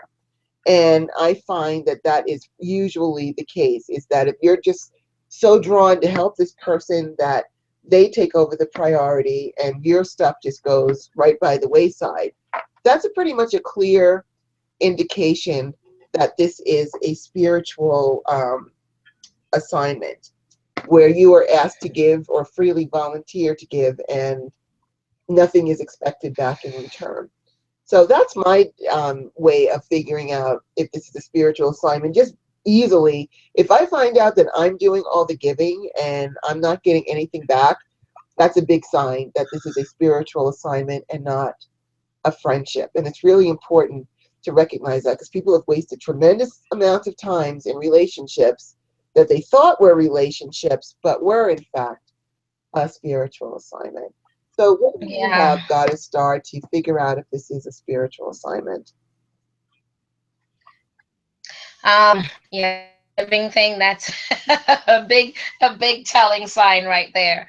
Um, that along with the giving, do you find that, I mean, not just the giving, it's a one-sided relationship, first of all. Right, And you're wondering, it's also, I don't even know how to explain it. It's almost like you like the person, but you don't quite like them. right, I don't know if that makes sense to you. Um, you kind of sense to yourself that it's not a person that you would normally be drawn to, per se, um, because certain things about them just is not, it doesn't vibe with you entirely. But for right, some reason, you allow the relationship to continue. right, Um, you know, um, I'm not sure if I'm explaining it right, but I know that's how I end up feeling. And I'm sitting there, and I kind of sit down and I kind of do pros and cons to the relationship, and the fact that I'm actually doing that, which normally I don't think about relationships, and I just kind of, I'm the type that, how some people would, you take time before you can become close to them. With me, I right away give, and I'm saying, I'm the kind of person that would say, you don't have to earn the grades. I'm giving you the grade, the A. Now let's see if you're gonna screw up. And if you screw up and I start taking away bit by bit, then at one point I just kind of say that's it. Because I started out giving you that A, and you have taken it away yourself. And if I have to start doing that, when you start weighing, why, asking yourself, why am I even in this relationship with this person? That when you start questioning things like that, then that's one of the patterns of the spiritual assignment. right. Because you're doing it, and it's not even a reluctance. I don't even know how to describe it per se. It's not a reluctance. It's not. It's just you're questioning yourself as a person. This is not me. Why, there are certain aspects of this person's character that you're not happy with, but why are you still friends with them? Or you know and later on you find out, you realize that that was a spiritual assignment. There was a reasoning behind it all, and you're not paying attention to it because you're that person that tends to, you're the fixer. You want to try to solve whatever it is, or give, and maybe if you give, eventually it will get through to the person. No, they don't. It's like that abusive relationship with that man, that no matter, you can't fix them. They are already like that. The drug addict or whatever it is. No, the drug addict, I shouldn't put that. No, I wouldn't say the drug addict, but what, you know what I mean. It's just Right, that right, you cannot fix them. It is what they are, and you cannot fix them, so stop trying to fix them. That's who they are. Admit that to yourself and realize, okay, this is a spiritual assignment. Let me deal with it a certain way, or move it on. You've done enough. I'm going to move on now. right. Kind of a thing. What do you think? I think that you're absolutely right. And we're going to keep rolling because I'm determined we're going to finish this show tonight. We're going to do this. Okay, so our next thing is with the spiritual assignments to consider: how is the relationship serving you? Is it fulfilling your need to help others? Does you have to, even though it seems like you're doing all the giving and they're doing all the taking, everything we do serves us in some kind of a way. So you have Yeah. to think, why have I allowed myself to be overwhelmed by this? Is it just because I want to just give freely of myself, or does it make it easier to deal with other people's issues instead of your own? Are you getting Yeah. secondary gain by people telling you how awesome you are for helping people out? One of the ways that we can better navigate through spiritual relationships on a more objective level, or even shut them down if need be, is to recognize, okay, why am I allowing myself to be so overwhelmed with everybody else's problem? What am I getting out of it? I must be getting some out of it. So you have to find out. You have to really question yourself. How is this relationship serving me? What am I getting out of it? Am I getting compliments? I just feel good because I made someone smile today and that makes me feel good. That's my drug, is seeing other people's joy that I created. That's a drug for me. It makes me feel good. You really have Right. to look at your own part in this and say, okay, how is this relationship serving me? Would you agree with that, Goddess Star? Absolutely. Absolutely. And it's not that, you're not being self-serving necessarily. It's just that, you know, you are the kind of person that you are, but you're also human. And, you know, um, inadvertently, it does feel good to know that you've done good for someone. You Yes, know, it um, does. It feels good. yeah, you know, um, and honestly, it's the same as when I feel like I have a spiritual assignment for some reason to help feed a lot of people. I may take my last $5 or $10, and I would see them hungry and they're asking for money, and I'll be like, no, I will feed you, but I will not give you any cash because I'm Right, not sure what they're going to do with it, whether it's drugs or whatever. And I will right, walk into McDonald's or somewhere, and I will order them some food, and they thanking me, and I said, no problem. It was what I needed to do that, and I walk away. For whatever reason, I know, I just somehow know I needed to do that, and I do it almost on a daily basis. That could dwindle down your money a lot, but I do it almost on a daily basis. I give them a budget, $5, 5, $6. Don't ask me for anything more in food. But but it does, those things add up. And for some reason I feel like I need to do it. And right. that's also one of the, in a way, it's self-serving. Maybe it's my need to do it because then I feel like I somehow I'm atoning for something. Maybe that's what it is. Because I started wondering about that when I see myself forming this pattern of feeding different people. It's not even the same person. So I started asking myself, maybe I'm atoning for something. I don't know. And that's, to me, in thinking of it like that, I started saying it's got to be a spiritual assignment that I have, that I need to atone for whatever reason. Hey, maybe you were that queen who said, let them eat cake. And so now you're making by feeding everybody because you let them starve before. Or maybe again, it just makes you feel good to make a difference in the world. And it does make Yeah, a difference to give someone some hot food that they don't have to pull out of a garbage can.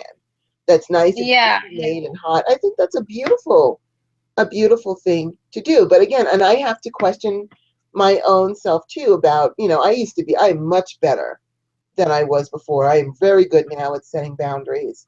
But there was a time when I just felt like I couldn't say no. I was here, I just had to help everybody. And mhm, that is something that empaths have a problem with. And I figured out much of that is because, like many empaths, I was raised by a narcissist. And a narcissist expects you to do everything for them, and they don't thank you for it. There is no gratitude, it's expected of you. So when you get out in the real world and you do something for someone and they say thank you, it's like, oh my goddess, did someone just show me appreciation for something I did? So what I really is my drug is appreciation because I didn't get it growing up yeah, for all the things that I did. Now here's someone that's saying thank you. Oh, you're so great. Thank you so much for helping me. I really appreciate you. That appreciation became my drug that I just yeah, needed, that nurture, because I never got it when I was growing up. Now I recognize that, of course, and I now appreciate myself for all of my strength and so forth and so on. I don't need outside validation anymore. But I recognize that that had a lot to do with it was gratitude, something that I never got growing up. And a lot of people who are highly sensitive are raised by a narcissist who doesn't say thank you, who bosses them around, who's abusive or whatever. And so when you finally do something for someone and they show gratitude, it's like, wow. So, you just feel good. You just feel validated. You feel like you're worthwhile, that your work did not go unnoticed. And that can actually, appreciation and gratitude can become a drug, particularly if you did not get it when you were growing up. So you have to take a look at that too. If you were raised by a narcissist or someone who was abusive, and now you're helping people and everyone's so grateful to you, that could also be what it is that's serving you in the relationship. as you mentioned that, it made me think of two things. One of the things that I recognize now as part of, I think it's part of that with the spiritual assignments. Hmm. Um, if you look at it, you know the one about us, you give and you're always giving, and it's a one-sided relationship. You would find Right, that more than likely that person is a narcissist. And up with this narcissist? Why are you doing that? That's also, in some ways, it may not, it's got to be, I think it's part of what you're saying. It's maybe not necessarily who raised us, but more, I mean, and in your case, it was. But the fact that you have that kind of relationship in a way that person, if you check their personality, they're a narcissist. And we wonder again, that's the part where you question, why am I friends with this person? They're not the nicest person, but here I am trying to give and give. So it just made me realize that part of it is, for some reason, I've realized that part. right. And the other part, it was interesting. Today it happened. A young man came up to me, and I was the walker, and he saw me struggling, and he came and he said, I have to do this for you. He said, I recognize you. And I looked at him and I'm like, okay, thank you. I'm thinking, I don't recognize you. And he goes, you fed me one time when I was really hungry. And I just want to thank you and bless you for that. See? And I said, oh, okay. I didn't recognize him, but I felt like, oh, no problem. Thank you. And I thanked him for opening the door for me. And he said, no, I just wanted to thank you and bless you for that. I was very hungry and you just said, let's go. So yeah, it works itself out. Excellent. All right. So then we've got other things for you to consider to help you to navigate through your spiritual assignment is what lesson seems to be pervasive in the relationship. Spiritual assignments come with lessons for both the giver and the taker. So you need to really sit and figure out what seems to be the pervasive lesson that you need to accept in order to move on. My personal lesson was I didn't need validation from anybody else. My validation comes from within me. But I had to learn that from the way that I was raised and all. That my validation, I validate myself now. I don't need someone to tell me how awesome I am because I already know that. I know that sounds conceited, but I don't mean it in that way. It means I recognize my gifts and what I do with them, and that I appreciate being able to be of service. I don't need someone else to appreciate me for being of service. My reward is my appreciation of being able to do that and having the opportunities to be of service. So my validation comes from within me. I don't need someone else to tell me how awesome I am. It's great when people tell me how awesome I am, but I don't need that anymore. And because I don't need that anymore, I don't feel the need to constantly be helping people for them to tell me how great I am. I don't need that drug anymore. I create my own self validation, self worth, self respect, self appreciation, which is really important, especially if you're going to be a leader. You know, you cannot allow yourself to be subject to being validated by other people and letting their opinions of you make such a difference in your life. It only matters what you think Right. about you and what you're doing. It doesn't matter what anybody else is thinking. Quite frankly, my motto is if you don't pay my bills, you don't get an opinion anyway. So, no, it's true. You're not paying my bills. Don't bother telling me your opinion about my life because you don't have one, as far as I'm concerned. Yeah. But my lesson was I needed to recognize my validation comes from within, and that helped me to get over that. So you have to figure out what is your lesson in all of this. What do you think about that, Goddess Star? Absolutely. That is like a big point, actually. And part of it is, and I'm going to tell you this, it hurts. Yes. And you have to kind of build up this shell of where um, it's not a matter of the validation, as you know, they, after a while, when people see that you're this strong individual that just keeps on going, and they are trying to validate whatever it is or tell you something, in a way it's not constructive criticism. You kind of have to decide, this is not constructive criticism, this is something else. And I start seeing it as either jealousy or you wanting to replace me, be me, kind of a thing. And if you want to be me so much, then I must be damn good at being me. That's right. So, if that's the case, then basically, kind of a thing. I didn't say the words loudly, but basically, F off, because I'm like, we we are all human beings, and if you feel the need to um uh make yourself look better in your eyes by putting me down, yet you're following me around, so I have to question, well, then why? If I am not who you expect me to be, then don't be around me, Right. you know? But in the meantime, they don't understand that it's not that it doesn't affect you, because you are human. In some ways, it does. Hmm. It's just that I'm too busy to be wallowing in it. Right. I'm human, it affects me, but I have to move on. I don't have the time for it. Right. And maybe I will think about it later on, but right now I'm really too busy. I don't have the time to sit around on Facebook and do whatever or whatever else and validate you and make you feel better. I can't. I literally do not have the time. And I know you know what I mean. We barely have time to It's breathe. true. We're all over the place. So it's just like, when they realize that they cannot have our attentions like that and they cannot get to us that way, they lash out in other ways and they really think we'll respond. Right. And when we don't, they're still wondering this, or they're still thinking on their level they're going to respond and they're going to be whatever, but we're not responding Right. because, again, I'm way too busy. I've moved on. You can stay there in your little shitty pile there, right there, and wallow around in it. I'm gone. You tell him, Goddess. You Huh? tell him. Yes, I can't. I just can't. I'm too busy, and I know that's exactly what you're like too, because we just can't. It's just way too busy, and we move on. And a lot of times we have found that those people don't quite move on. They even still hang on to us in some ways, if you know what I Yes, you mean. do. It's true. But yeah. But you just kind of, you keep doing that thing of you're gonna let go at some point, and you That's keep moving right. on. You just shrug on. That's all you can do. And you'll meet them along the way again. Maybe they've changed. hopefully, because you're going to keep moving on. All right. So what do you think, girl? All right, girl. Well, we're going to go ahead and which brings us to how to know when you stay How did too we not long finish in the this? relationship.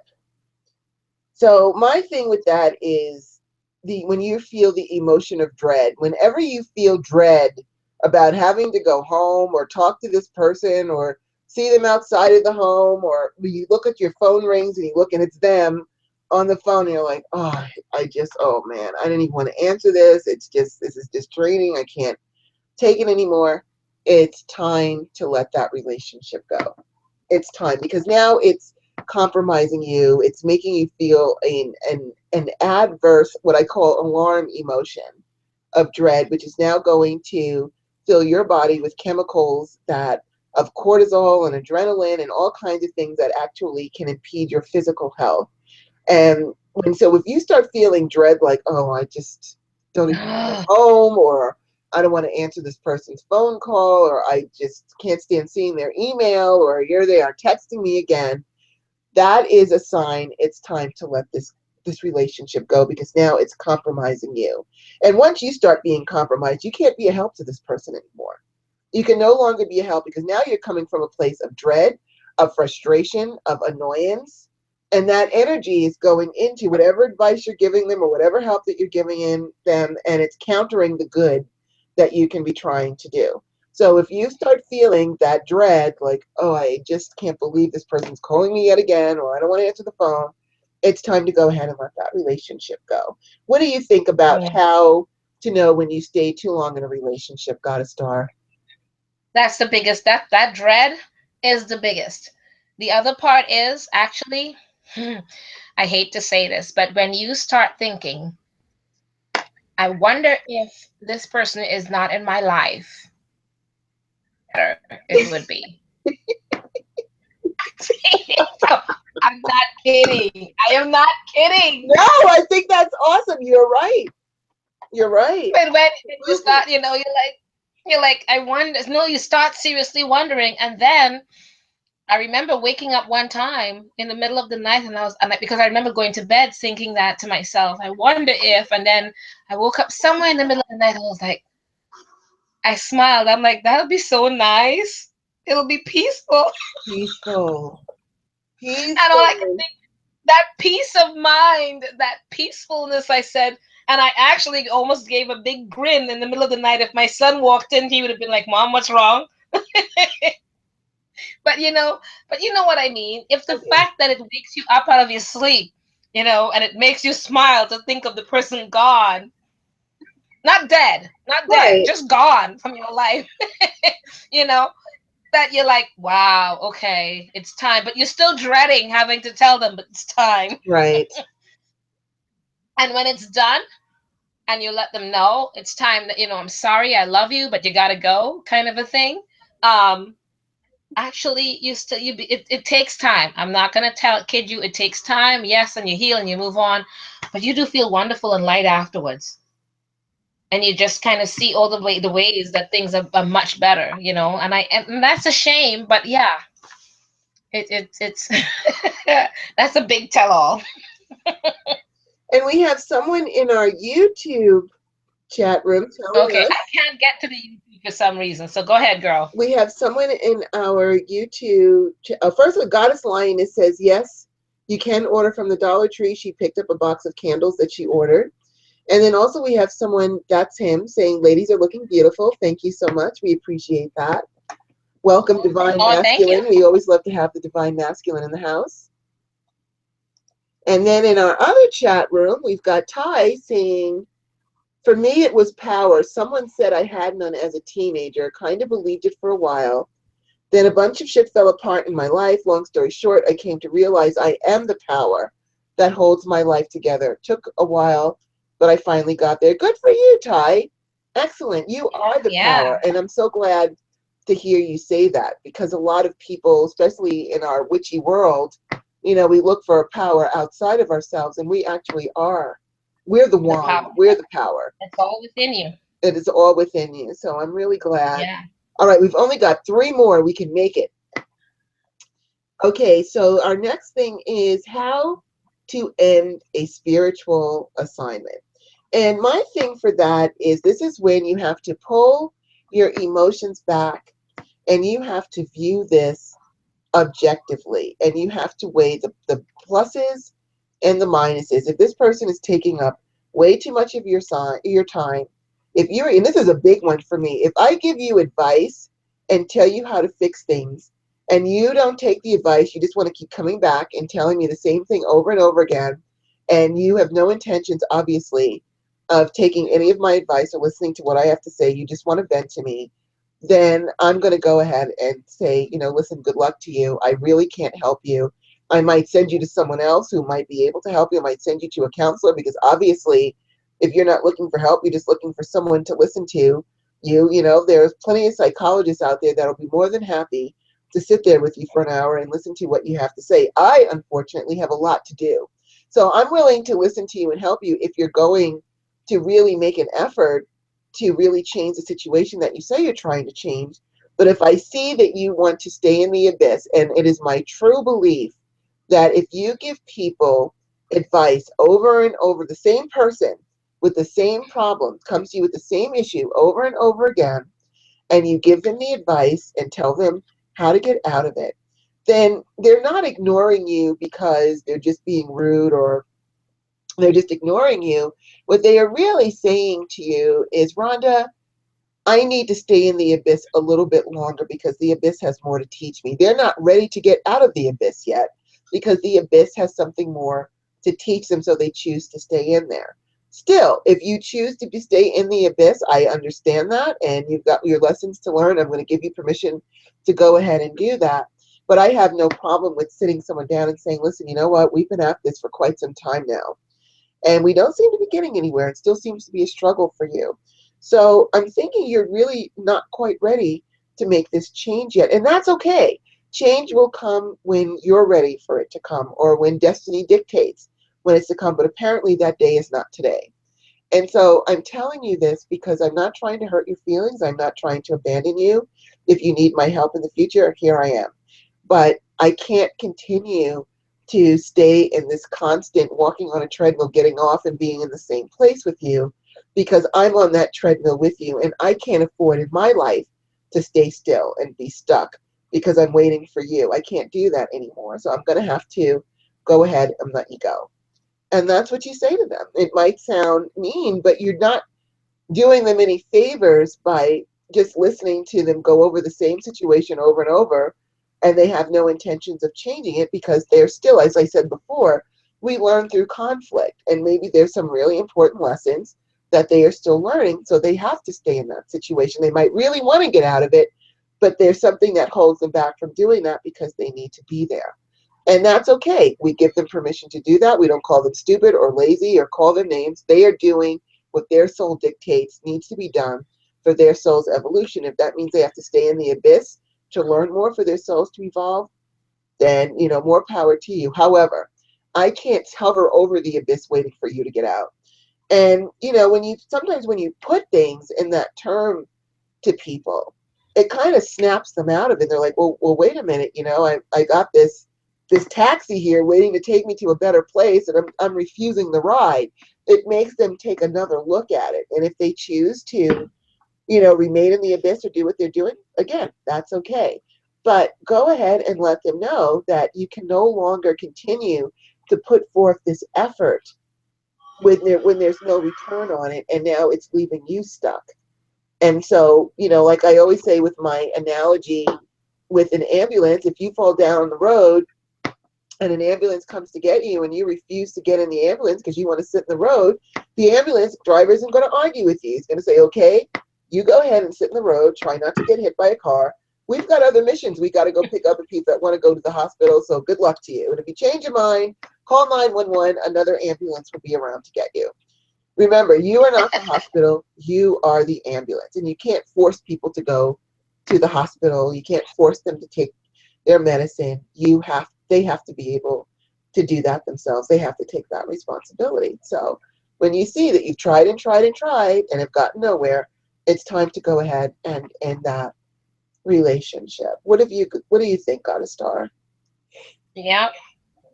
You're absolutely right. I'm almost seeing the same thing, what I had to do and stuff. Part of it is also along with, them repeating over and over, um, is when they start giving you excuses and as to why they will not change, or why they're better than that, or why they're right, even when you know that the situation is out of control. And then you kind of have to decide, I'm really sorry. You actually believe you're right. And you're giving yourself, well, not necessarily that you're right, but that there's an excuse for why you being the way you are. And no matter what we say, if we've spoken to you about it and you're not changing, and you're so self-absorbed in a way, um, that you're the all-knowing one. And if you are the all-knowing one, I think you're beyond me at that point. You know, you are the master or the mistress. You're you're asking, go on now. That's it. You are the all-knowing, all-seeing one, which means you're beyond me. Yes. So So you know what? The little old me, I'm gonna stay here, and it's time. Help yourself, man. And you still can be nice about it and say it, yes, but it's just time, and you're trying to be nice, and yes, you're dreading having to say it. You're dreading having to deal with it. That all tells you all the little things: the dread, the feeling that you will help, the likeness you would feel after. And yes, honestly, sometimes you do miss the person because you really thought there was a relationship there, but it's not. It's a spiritual assignment. right. So you just have to, take that leap of faith, kind of a thing, and jump. Say, I'm sorry. You gotta go for my own betterment. Honestly, I remember even saying to the point of, like, for my own benefit, for me to move. You have to go. And there you go. You're absolutely right. And then we've got also here in our YouTube chat room, we have that's him saying, "When will you talk? When will you all talk about younger guys and older women? Can you address what's too young or old?" We will do. I'm making a note for that I for think we're one our off next topic there. Sexy Sage and Crone show, which we will put together very soon. For we'll talk about that, older women and younger men, and vice versa, in our Sexy Sage and Crone show that we'll have coming Yeah, up. he would like that one. Yes, you Okay. will. You will like that one.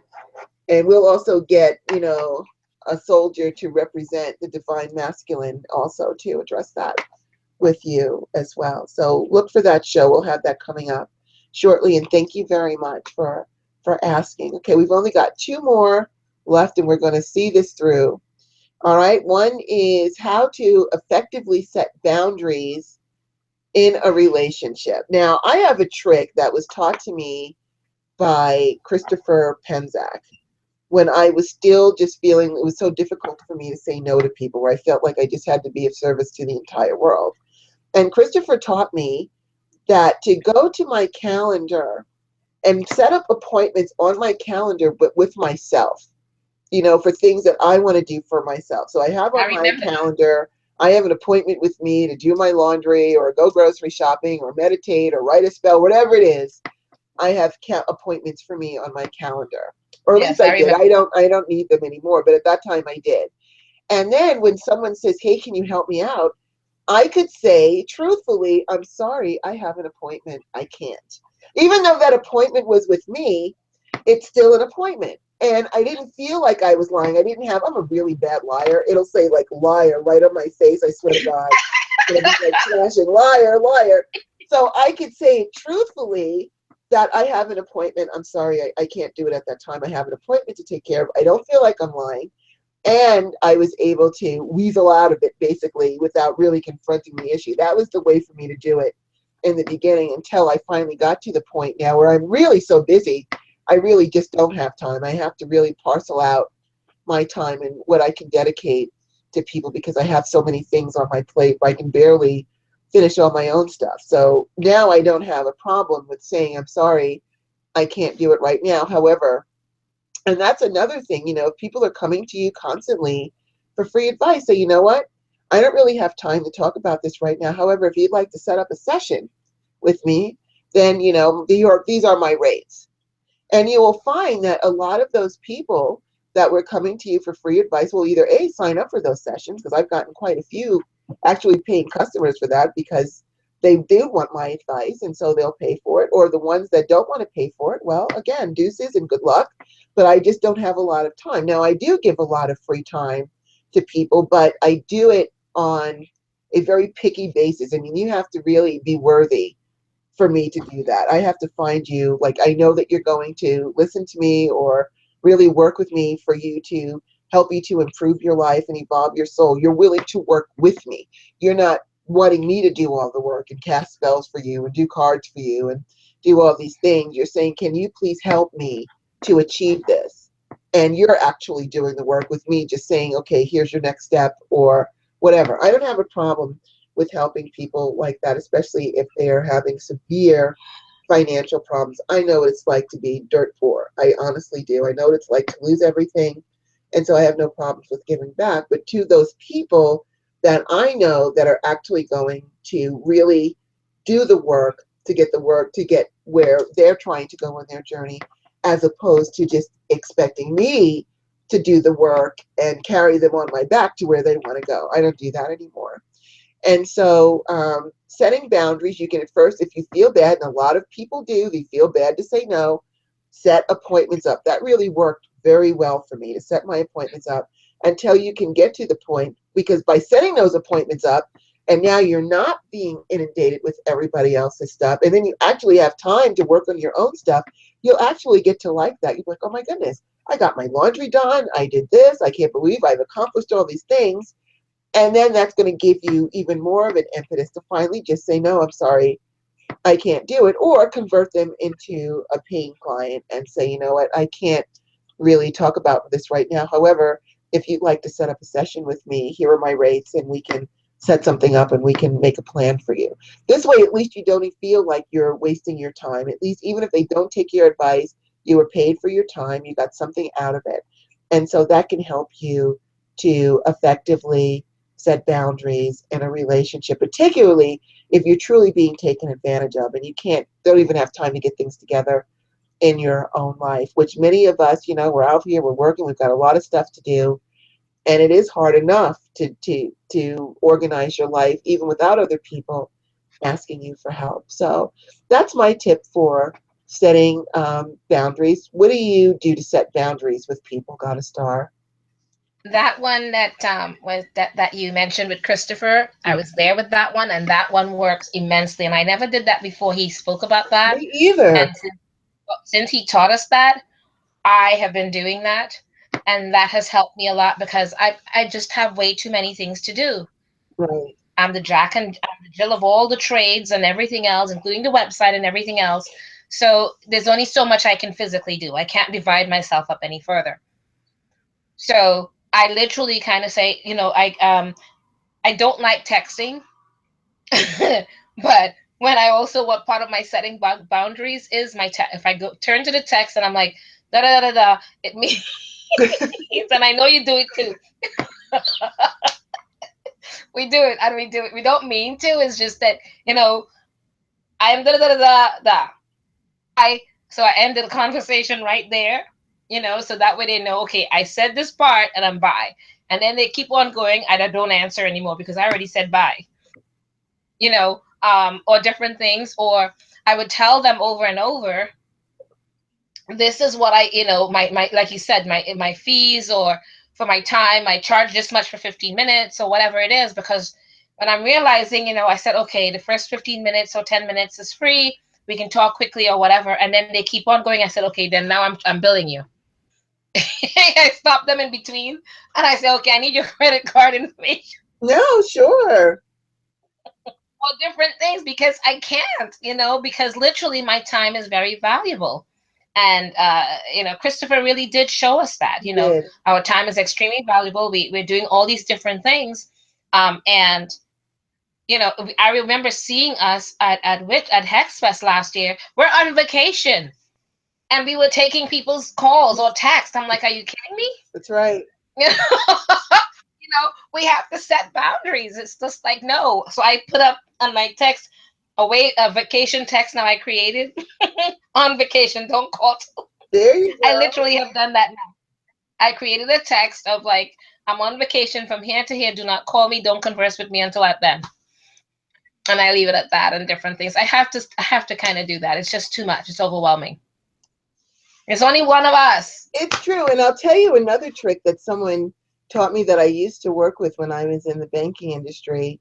And no, I'm sorry, that was when I worked for the community foundation. And every time we worked inside of a bank. We worked in a Bank of America building. We had a suite up on the other floors, but it was their building.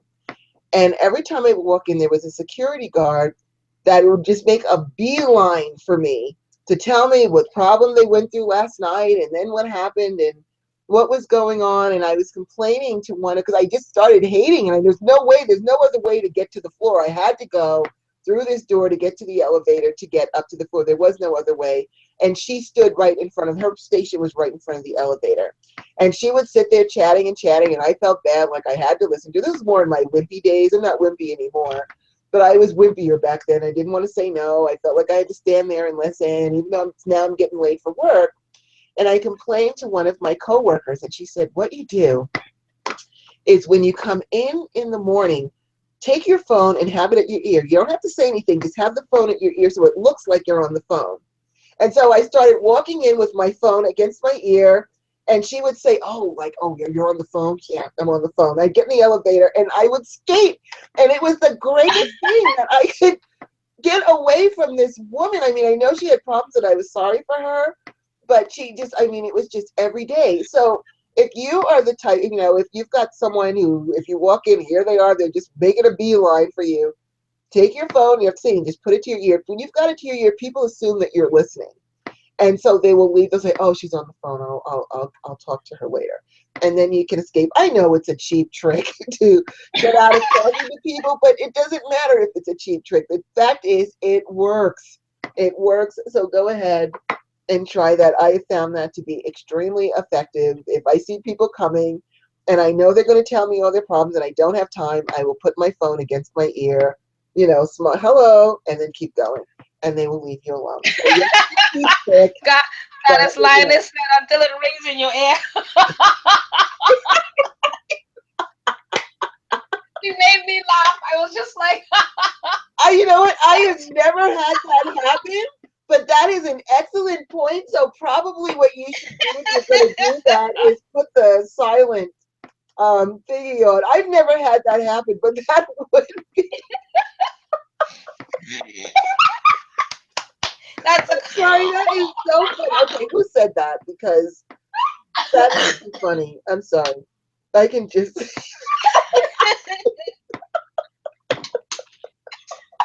Oh, I don't know if I'm tired or that was Come just on, way Goddess too Lioness. You hilarious. got us But laughing like crazy here. that is really, really. That is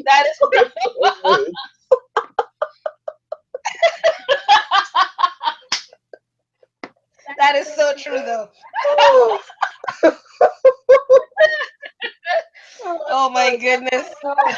okay, Goddess Lioness, you definitely. I'm going to applaud I you know, right? She had us going. because that was just too funny.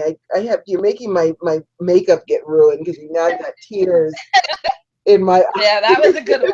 She's right. I didn't even think of that part because I'm so busy trying to. I'm like, what? Hold on. I would have my phone light up. I press the button and it lights up. I said, I have to take this Oh my because I do the God. same thing. But you're right. What if it happens? It never did. But what? But I'm glad that you brought that up because now I can make sure that I turn the ringer off so I can avoid any real embarrassment. Should it start ringing, it will just be so embarrassing. So thank you so much for pointing that out to us. I'm glad that it's never happened before, but geez, that's and then oh wait, we've got some other comments in our other chat room. Let's Okay. see. Oh You're look, gonna have to show me another how to do that compliment after. from the Divine Masculine. That's him. He says, "I think it's amazing how you all exude this level of beauty without doing much." That's so sweet. Thank you so much. I think I got a crush on Rhonda. Well, thank you. I am honored and flattered that you have a crush, truly. And I thank you for that wonderful compliment. And then we've got other people saying, we've got, hold on, my thing is moving. We have someone who is suggesting you can put headphones on, or instead of holding the phone to your ear. Or and then Soul Love says people will still try to talk to you even when you're on the phone. That happened too. So, but yes, Goddess Ty was saying in the chat room, she said that there's an app that's for that with the fake phone calls. is there There's really an why app you have for a fake everything phone call? Please, if you know that link, would you please put it in the chat room because I will take advantage of it. Please now. put that in the chat room Or in the group. or in the group page. Please, please, please, please, please, please do that. And then last but not least, we have how to choose your spiritual assignments. I personally kind of went over that a little bit, where if you show me that you're actually willing to put the work in, you don't expect me to do all the work. I'm just here to guide you and help you with that. But you're willing to put the work in and do what you have to do, I will take that assignment. But if I see that you're just basically talking and I've given you some advice and you haven't taken it and we're still in the same place over and over again, I'm not going to take it. Now, what spiritual assignments you decide to take is that's up to you, who you want to accept as a spiritual assignment in your life. But I say vet them very well. If again you know this person and they don't listen to you and they don't take your advice, they just want you to do everything for them. They want you to constantly pull cards for them, or they want you to constantly give them advice or listen to them or make them a candle to help them with something, and they're not willing to put any effort into it, or if they're not doing anything to help you out, then that's not the kind of person. That's an energy drain, and that's not the kind of person that you want to really invest your time in. More importantly, that person isn't ready yet. So anyway, you're just going to be wasting time anyway. If you're going to go and put effort into helping someone, do it for the person that is willing to put the time in, that is willing to make the effort. Then at least you don't feel like you're wasting time. And it's not as frustrating. You won't get that feeling of dread when you see they're calling you again, because they're probably calling you to tell you about the progress they've made, or what they're asking you, okay, what's the next rung on the ladder? How do I get to the next rung on the ladder of success? That I don't have a problem with. But if I see that you just want to hang out in the abyss, then I'm not hanging out in the abyss with you. So that's how I choose my spiritual assignments. How do you choose your spiritual assignments, Goddess Star? That's one of them, and I love what you said, because that's how I do one of them. The other thing is, I like that you have to be someone that when I give you advice about whatever it is, because I didn't come to you, you came to me. Right. That's the one other thing. So if you came to me to ask for that advice, I'm giving it to you. Am I? Hold on. I think I'm. Oh no, I don't know why. It's doing that. Okay. Anyways, if, do you hear that feedback? No, I don't hear anything. Okay, I'm just hearing it on my end then. Okay. So, anyways, if I'm hearing that feedback, it's annoying. Um, uh, where was I, sweetie? You just kind of hinted me where I was. I lost my train of thought. Oh Oh, yeah. Well, if I'm giving you the advice and you're not listening, and you coming back again, I have to repeat the same things over and over. I'm not going to put up with that. If um, uh, you're asking repeatedly over and over, almost like the same questions, or backing up, or things like that, or even questioning, is that going to work constantly, and things like that. You know what? If you are going to question every little thing that I ask you, I'm not saying don't question. I'm saying if you're going to question every little thing, if it's going to work or not, then maybe it won't work for you, because you have to believe that this thing is going to work, or otherwise, why are you coming to me in the first right. place? So to me, it's a case of you have to believe in either myself or yourself that this is going to work, and you have to take advice and move on with it. Because I remember, I'm not a lawyer, But I ended up, because I did real estate for 15 years in Manhattan, I know certain housing laws and things.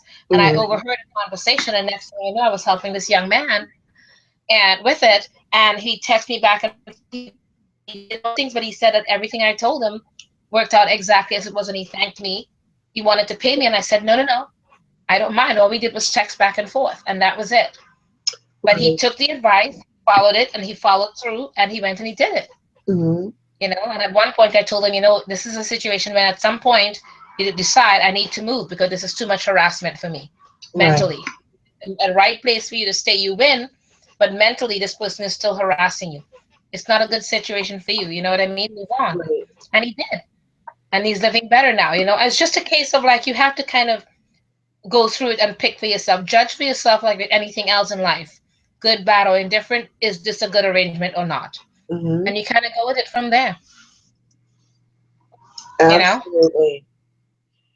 And got a All right. star, we did it. We actually finished everything.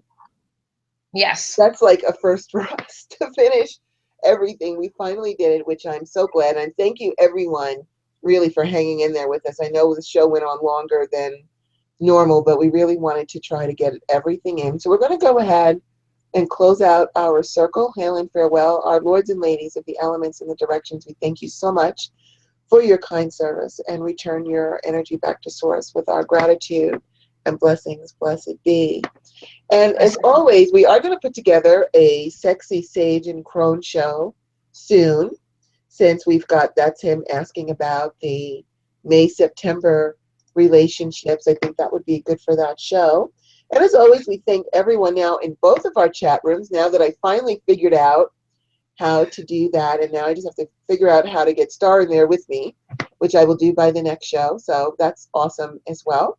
But I want to thank all of you for, as always, for the support that you give us, for always being here with us each week. I know a lot of our listeners are archive listeners. I know we do our show on a Monday night. We've got to get kids together and things together for work and school and such. But we have so many people that come back later on and watch the show. And I want to thank you as well, our Yeah. archive listeners, because, when I go and see, oh, wow, look, it starts off, we've only got maybe 10 people on a broadcast, but then I look tomorrow morning and 150 have sat there and watched us. It means a lot to me. It does. It means a lot to me. And it means a lot to God a Star as well. So I also want to take a moment to thank our archive listeners so much for your support and your likes and sharing our shows. And we really appreciate it. And if you know of other people that are interested in our kinds of talk shows, pagan shows, by all means, please send them our links to our shows. We are just so happy to get more and more people. It is our mission to try to empower as many people as possible. In fact, through this forum, Goddess Star and I are actually able to do more help for people because we can reach out to more people in a 2-hour shot than we can just having someone come to see us in 2 hours in person. So this actually does help us with our own spiritual assignments and things that we're trying to do as well. So we are very grateful for that. Right, Goddess Star? Yes, my love. All right. So as usual, we say to you, Merry meet Merry meet, merry part, and Merry and merry meet again. and please join us again next week. And we are so grateful to you and we bless you with all of the wisdom and the resources and the strength, the courage and the perseverance and everything that you need to successfully navigate your way through this magical life that we live. And we will see you next week, everyone. Thank you so Yeah. much. Bye, everyone. Merry part. See you next week. Merry part, blessed be, and have an awesome week. Bye bye. Yes. Bye bye.